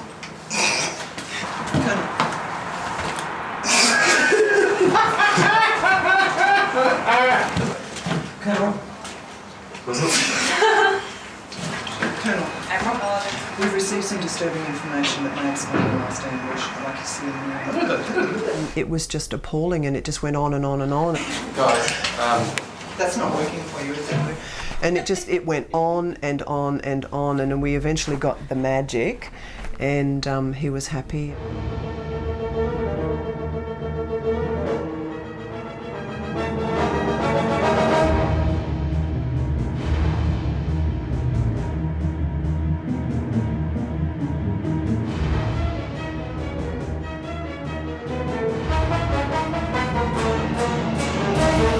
action. We were in the bowels of this ship in the engine room, and we had our DOP, our sound guy, lighting. We had Blake and I filming in this, plus our director, and it was so small and cramped. And there is this little claustrophobic issue that I have, and it was really hot. We were in our full black outfits. The lights were on us. That was a very intense day. Although we were paying $800 an hour to be there, this museum was still open to the public. So there we were down in these cramped conditions in this engine room shooting the escape pod scenes when tourists up 3 or 4 decks above were in the control room pulling levers and ringing bells. I remember that every 5 minutes it seemed that this massive clanging was ringing through the bowels of the ship as some little kid be up top in the control room pulling a lever. Here, are we? Hello, Dan, can you hear me? We've lost our DP. Hello, Dan. There's no one here. Hello, can anyone see Dan? Is he around?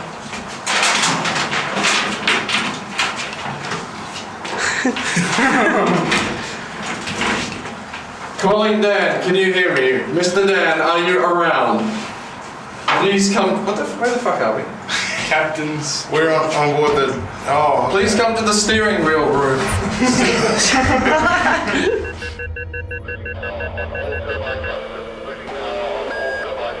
Full power on all turbine thrusters. Emergency code to battle stations. We're being pulled out. Prepare for emergency reentry.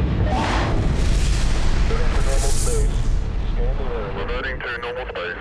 Scan the area. I guess the interesting thing about my life is that my father was always a sea captain, and I spent many of my childhood days aboard a large ship, something like this one here. And it was such groups like this that inspired me to really show the inside of spaceships as being much more realistic and technical. I'm not really into the concept of spaceships being full of bright, shiny things. I think real spaceships in outer space would have much more machinery like this.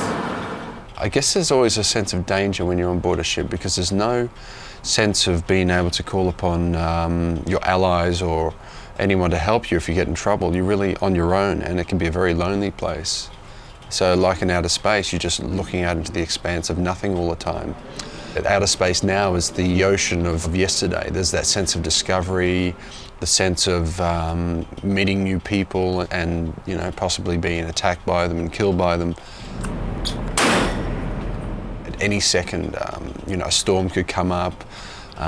You could be invaded by pirates, which does happen a lot, especially aboard a ship like this. In case you see any small boats coming alongside, because there's a fair bit of money on here. This is just as a warning in case they come too close and in case their intentions are not illegal. If they come on board despite that, which they will find very difficult anyway, then other action might be taken. And if you read the books on the pirate attacks, there are more pirate attacks occur in these waters around here, around Singapore Strait, Malacca Straits, around Indonesia, than any other part of the world.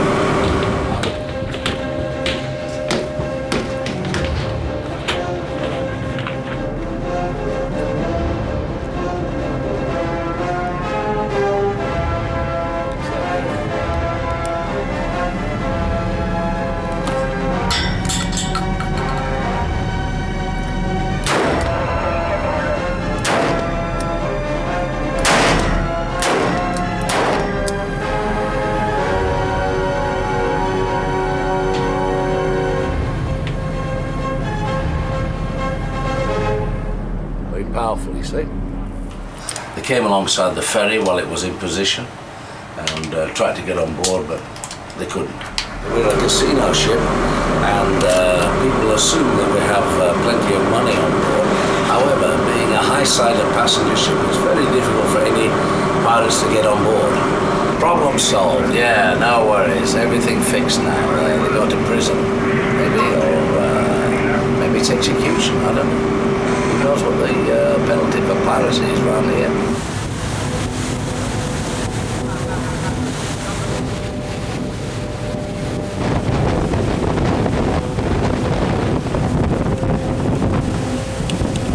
There was 4 water spouts came up before, all around the ship. Must be a sign.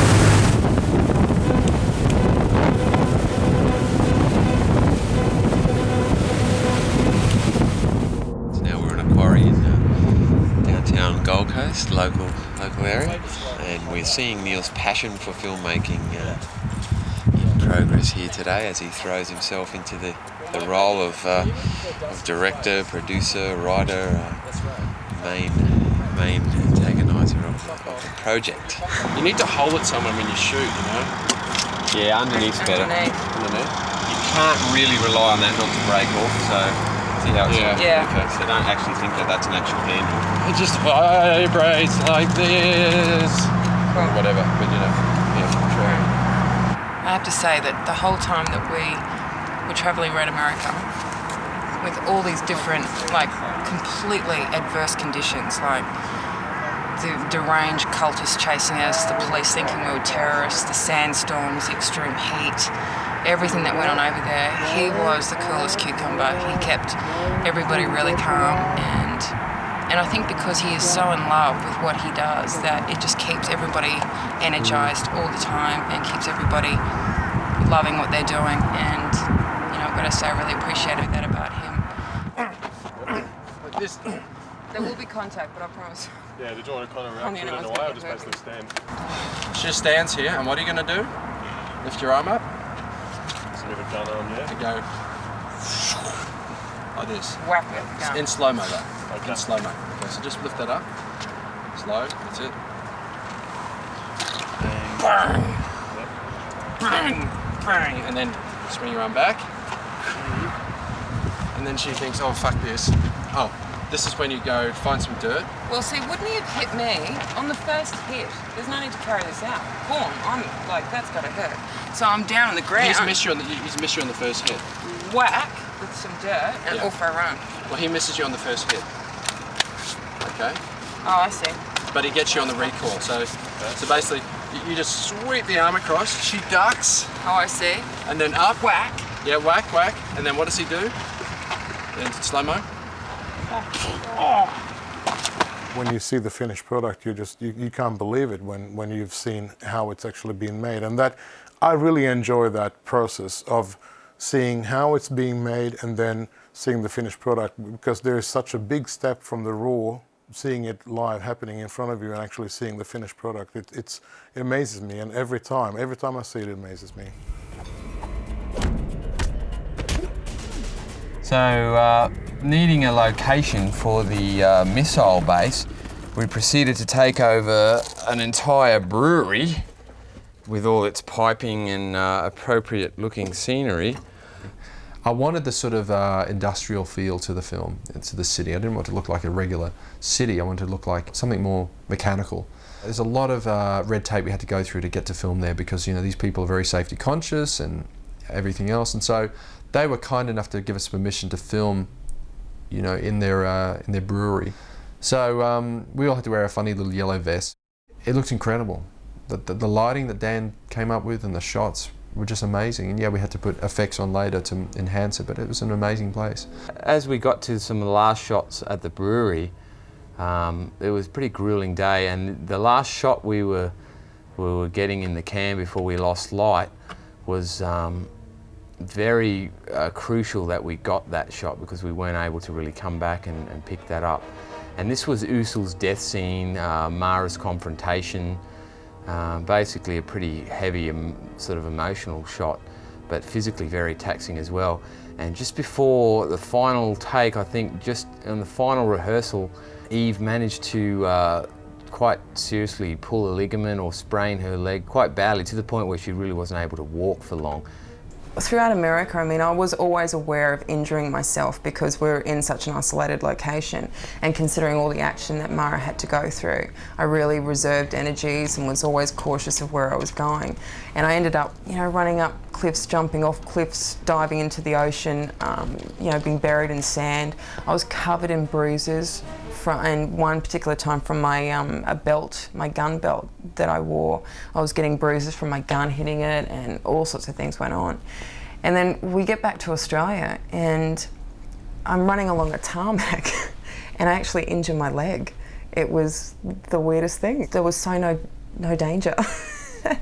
She couldn't even walk, the poor girl, so we had to, like, you know, sit down and let her rest, and we got a cold pack for her leg, and you know, the insurance companies, I'm sure, were having a field day at this point, going, oh God. I've got what I need, you know, so we're going to do that, and then we can have a breather and we can do the close-ups while we're playing. You're not the most compassionate person, no, you Neil. There's not one compassionate bone in his bone. You could be cut in half and he'd go, get up. We're losing light. We still needed to get the shot in the can as the sunlight was fading. So we hastily added into the film the fact that I had winged her with a shot to her leg, and that the limp that she has in the end of the film is actually quite real, and she's in quite a lot of pain. As happened all the way through the film was we had this thing, if something bad happened or something happened, it was meant to be. There was a scene in Lake Powell where Mara lost her gun in the water. And so we couldn't find this gun at all, so we ended up saying, okay, well, let's make it that she did lose a gun in the water, and, you know, she goes to pull a gun and it's gone. Which created problems later in the script, but, you know, we sorted those out. And so with this one we decided, well, I think it was Eve's suggestion, let's make it that, you know, Mara gets shot in the leg and cannot run off to the spaceship, she has the limp. And I said, yeah, that'll work really well. In fact, it really helped because then she has to kill Usul in the scene, so to give her a good reason to kill him.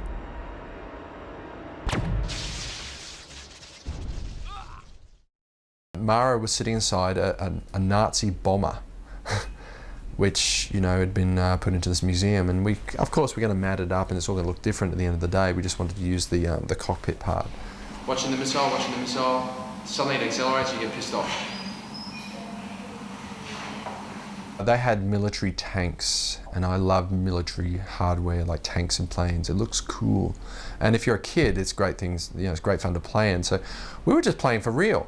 I mean, wouldn't you just like to have your own tank and get inside and have it turn it into a spaceship and fly through space and, you know, do all this stuff inside and put weird lights in? And that's kind of what we did. We got a special camera to film inside the tank, and yeah, we made this sort of spaceship out of it. It was just so cool. They're good times. These are good times to have, because it's not every day you can try and, you know, do the inside of a spaceship and fly through and have adventures in space and shoot up, you know, other enemy vessels, and you can't do this in normal life. So it's just cool to be able to just jump on board and recreate some new reality. So yeah, it was a fun day at the War Museum. I had a blast.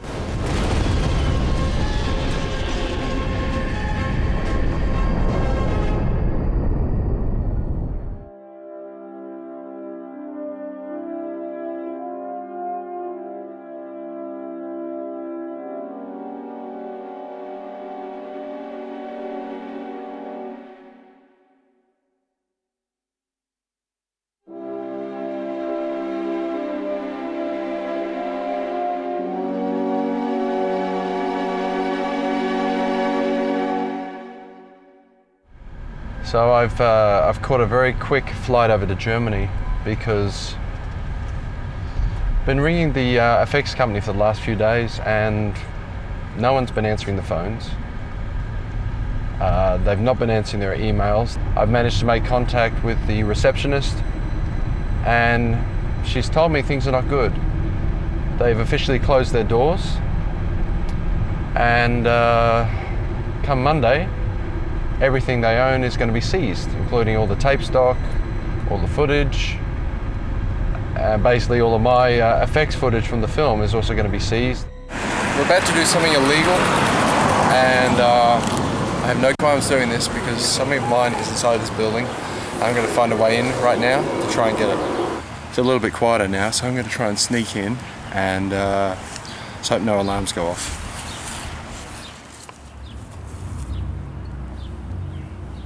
Everything's off. The power's still running, but I don't want to turn any lights on, just in case. This is where we used to do all the effects. It's where they do a lot of the sound. I'm not going to steal anything that's not mine, you know, it's just really trying to get the stuff that belongs to me. Can't see any tapes here, I have to go through to the back room. Those lights are still on, so I wonder if anyone's around. In one of these cabinets, I'm hoping the footage will be in here. So remember one of these sort of cabinets? No. It's going to take me a while to find what I need. I hope these people have been really good with their filing.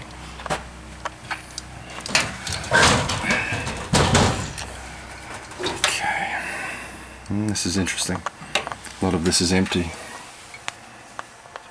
Johnson Space Center. Failure is not an option. That's kind of my motto right now. I don't want to fail. There's a lot of money tied up in this place.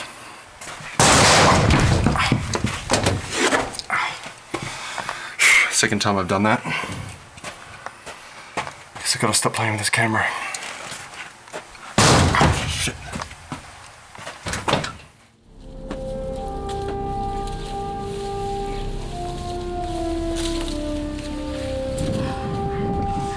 managed to find most of our footage. It's got a hard drive here, which is one of ours, and got some of the runoff from the master tapes. So I think it's been pretty successful. I hope we got everything that we need. Thankfully there's no police. Been alerted to our presence. A couple of passers by, we'll just be casual for a second. But yeah, I think we got what we need. So we're going to try and get out of here before anyone sort of gets suspicious of what we're doing.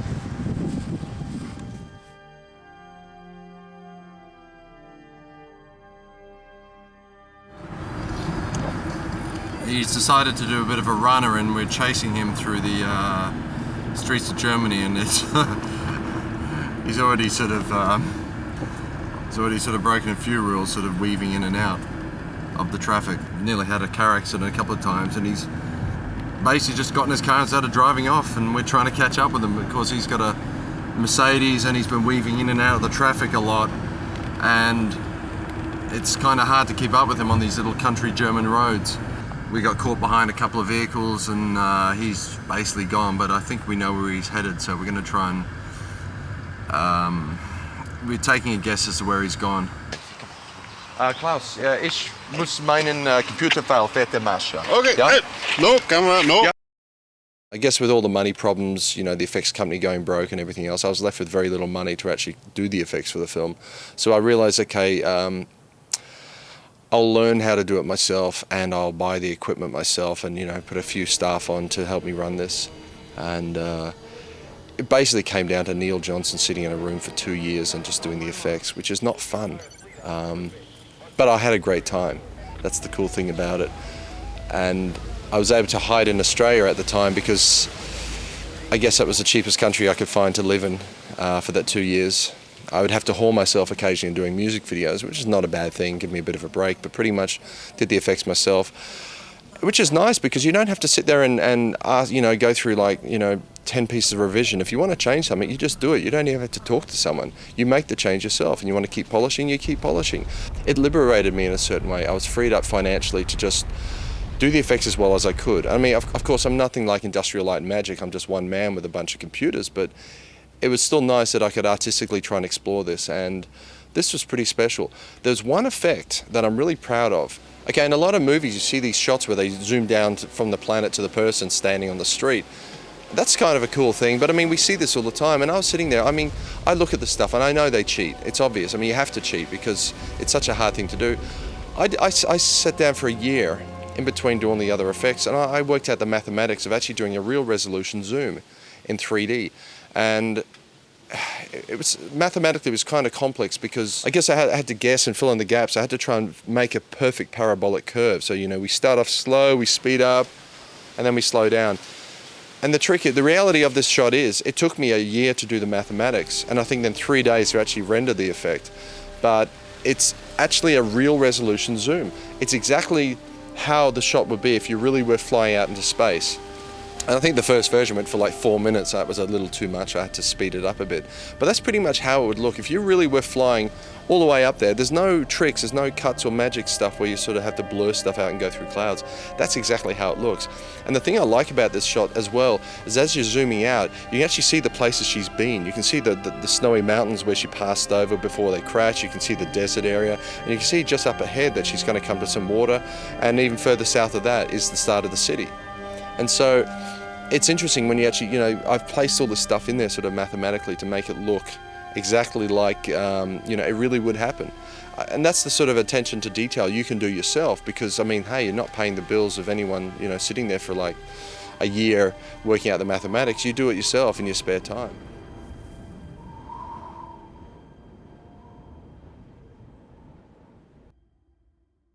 Here we are in Germany. It's getting very cold here. We're going to court now to try and get some of the money back. The people who's ripped us off, we've managed to track them down, and we've got legal proceedings happening.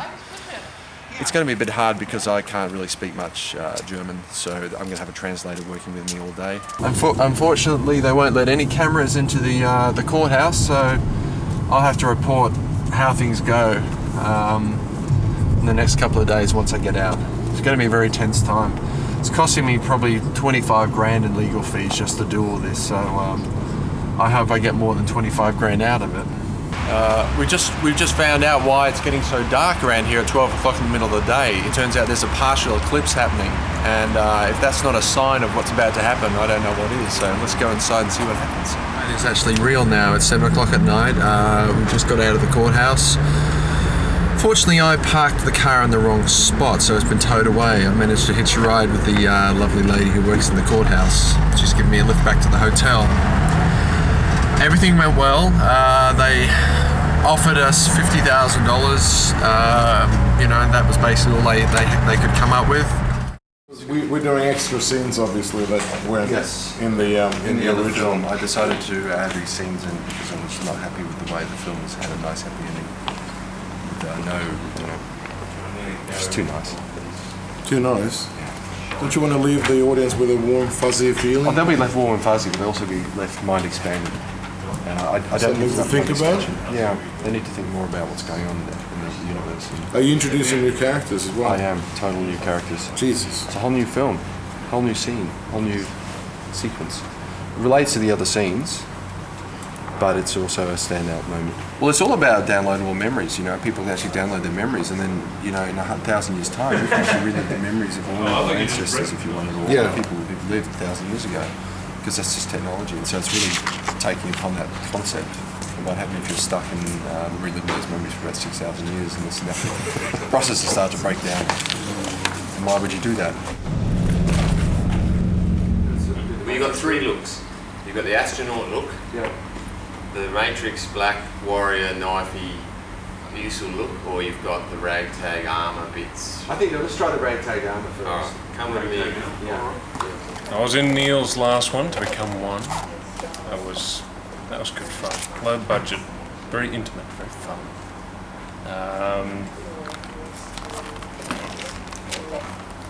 Don't borrow your hand for a second. Corner there. No, that's it. Thanks. It's a bit like the other one. It's too much. And that one's just you.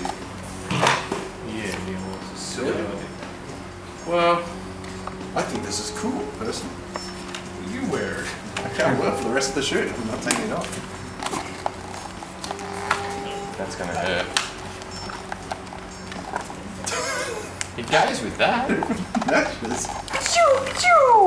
You just can't do it. The problem is when you get your gun shot out of your hand, it's just not going to move, is it? Just shoot the arm off. When he turns around. There ain't a lot here, but do we have anything? Well, you bring it. We've used everything. We have used everything. That's why I reckon he needs a cape. He does. Spencer wears a lot of capes. I've seen him walking around the streets. He wears a cape a lot. I'm a big cape man. Very superhero. Yeah, well, he's a superhero. But it's kind of cool, because if we work with the character in the sense that you're... Is that better, Miss Mara? You have this concept that you're kind of like, I'm super cool. I was just very, very scared that the film would turn into something that resembles The Matrix or anything else, and I'm just not into that type of movie. And the ship shoots away from the proton storm. 3 balls of light follow the ship. Cut back inside, she says status. Status? So come in. I'm at level 5. Level 5. Lowering the gun. Yes. Like now you're getting a bit romantic with the girls. Say 5 like it's Level the best number 5. you can think of. It's like a turn on. Because all the girls want to fuck you when you say level 5. I'm level 5. Oh my god. I want that. How enhanced are you? I am a level 5 combat drone. Wait, that got me going. Neutralise weapons, mark. That's when we our guns. I want us to flow a little bit more. I'm a level 5 combat drone. Like that. You know what I said? I'm a level 5 combat That was so scary. On the cheek. It's on the cheek. First date, it's on the cheek. And he comes in with his hands, maybe to go for a throw. Grab his hands, turn over and grab him, sort of like. Yeah, and then like kind of you're holding him down and set him up for it. Don't just go boom, boom. And show complete control. Yeah, so he comes in for that, grab him, and then once you've got his hands, go Right, so you want it and bring him down into it. Just to, so it's not so quick. Yeah. Not only hold him, but kind of, he's struggling and you're like, he's like, and you're like, bringing him down.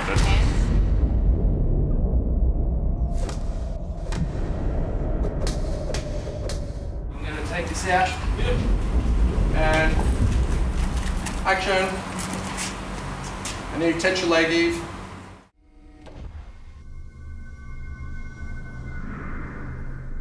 Intruder alert. Who are you? Are you addressing me?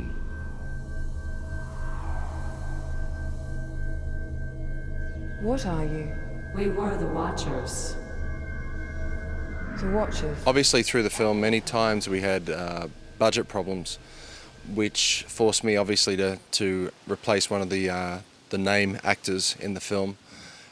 But by the time we got to post-production, I was able to actually afford a couple of decent name actors. One of the actors was Iva T, who's done a lot of different really cool TV shows and movies, and she was able to come in and provide the voice of the Watcher. We have hope.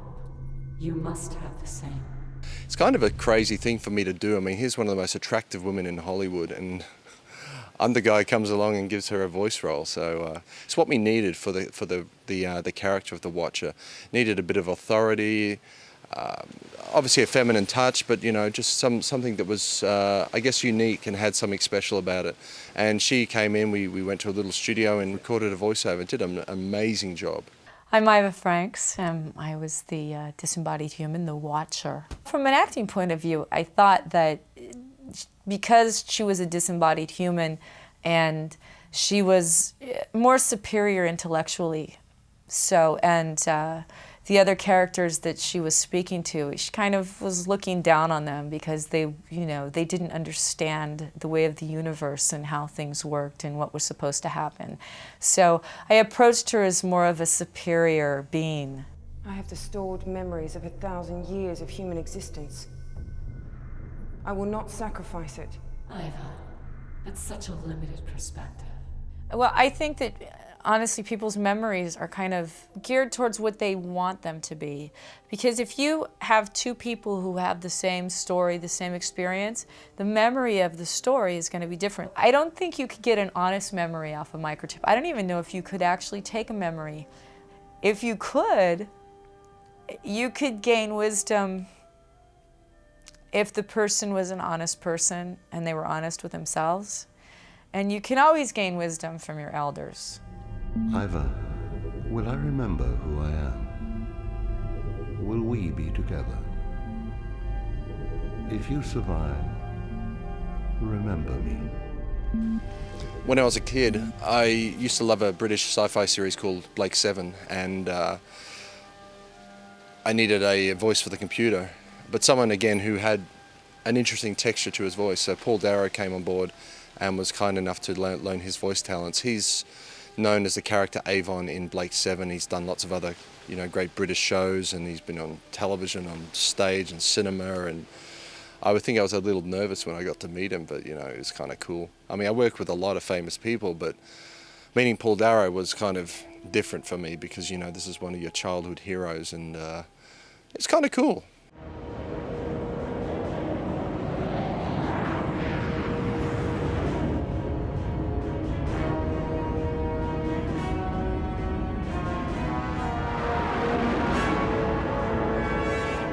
Well, I think the scale of the visuals needed something to complement it. It really needed a pumping orchestral score.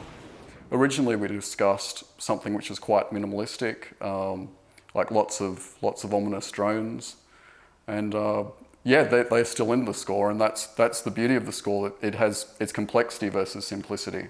Maybe Neil didn't know, but I always had a big vision for the score, no matter what, whether it was going to suit or not. It was going to be a big score. That was simple. It changed in some ways. To tell you the truth, I probably cut back in certain ways because for instance, when Mara's traveling through the desert, you needed to follow her solitude and needed to get into the character's head, as opposed to for the underscore, you definitely don't need anything complex and thrashing around. That's simple. I had trouble distinguishing the boundaries between when music stops being music and it's actually sound design. So you know a scene needs something, but is it going to be the drones that we'd discussed in the brief, or are they going to be musical, or are they going to be done in the sound design? And more often than not, I kept the music going, which, right or wrong, whether they in the final product, sometimes it's cross-faded out, what have you, but it's a tough call working the boundaries. But yes, I did a tiny bit of sound design to that extent.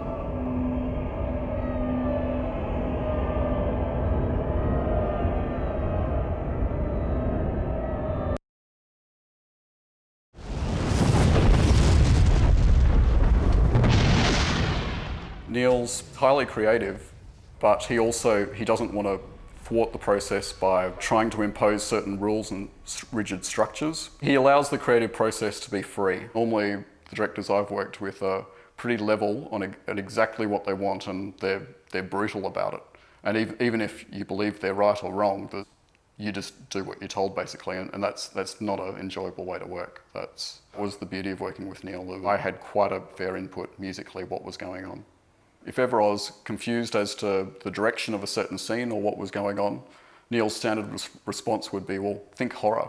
I was go, well, what? Hang on, it's not really a horror film, but so there are some dark elements to it, like especially a scene when Mara is in the desert and it's a night scene and it's like a nightmare, basically. And there's lots of visions flashing past, and that's probably the darkest point, I think, within the score. I was always very scared with the soundtrack because I always felt that maybe there would be some, I would not get exactly what I wanted. But this is one of the few times I can honestly say that the soundtrack surpasses what I had in my mind.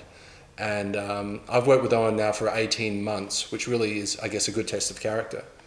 And there's not a second that I'm not in awe of what he does. And every time I hear the music, I'm still filled with the emotion today. I think it's the best part of my film, and I have no qualms in saying that, because I enjoy listening to that music soundtrack all the time, even 18 months later. So that's the true test, and if I had my time over again, I'd be choosing the same man right here.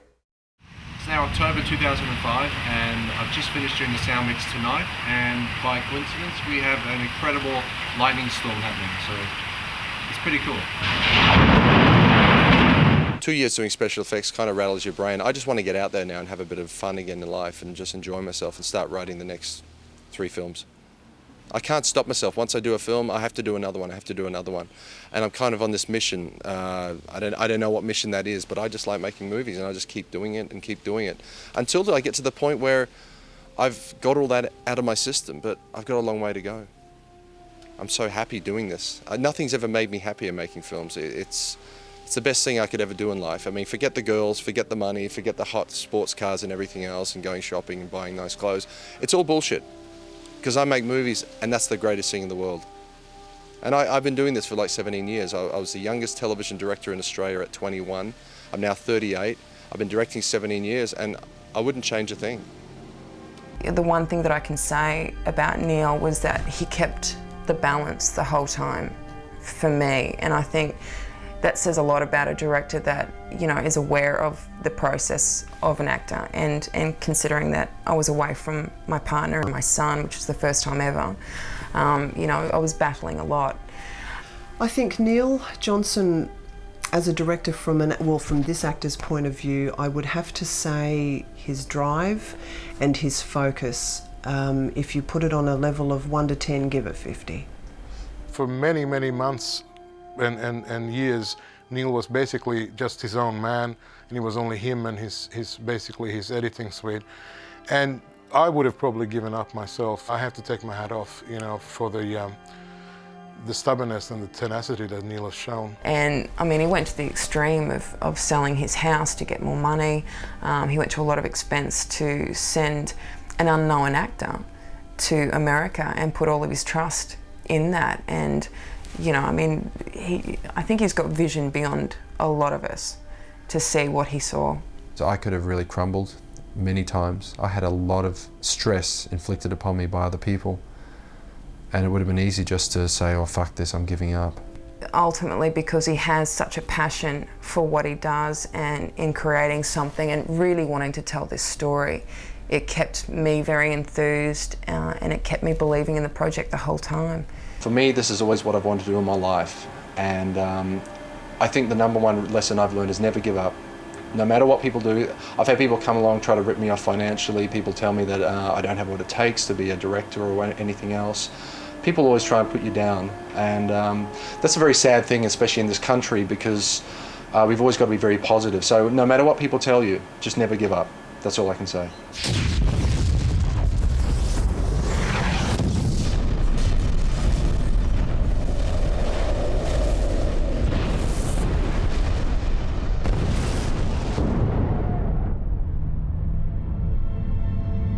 What has been will be again. What has been done will be done again.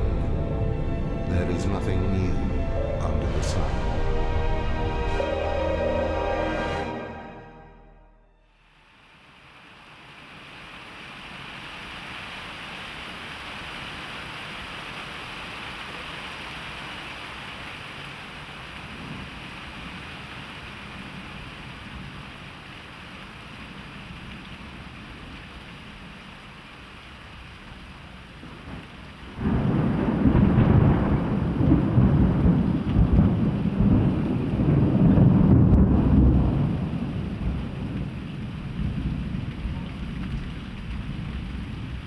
People think we're faking this. What's that?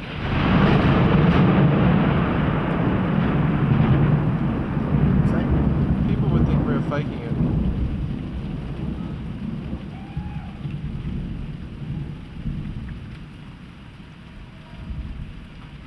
See, now we got the end of the documentary.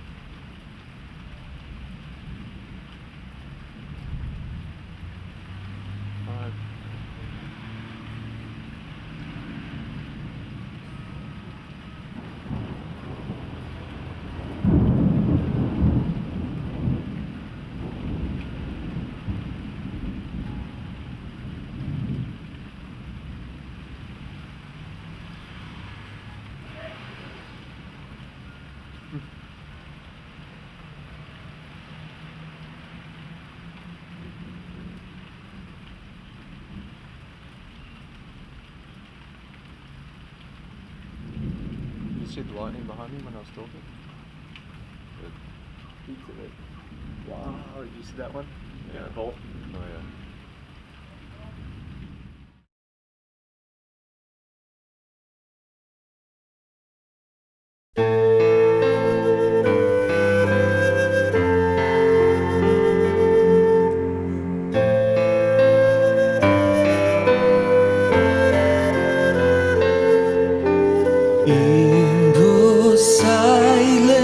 Shades of grey, I will find a place to escape the endless night, to find a new sound. I know it is my fate, bound to aliens old tale. I'll be always there, fighting the ancient sin. In this eternal night, angels are calling from behind the crystal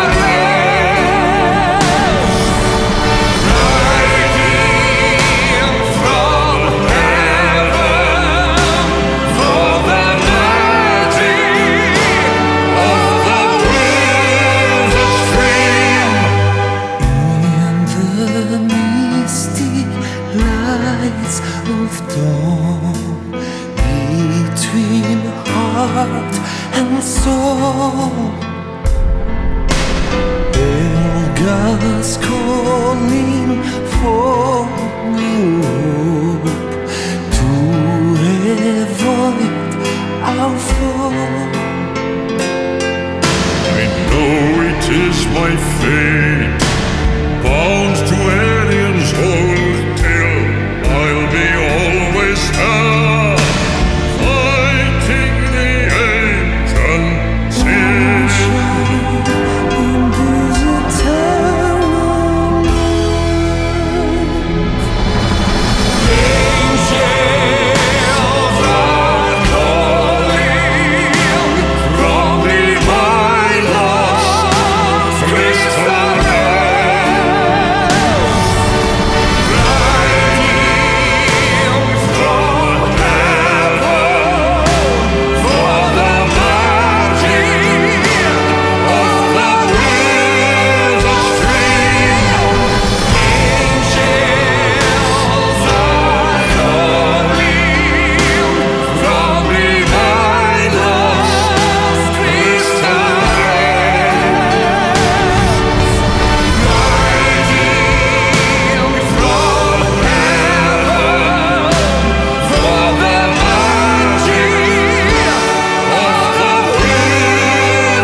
What has been will be again. What has been done will be done again. There is nothing new under the sun.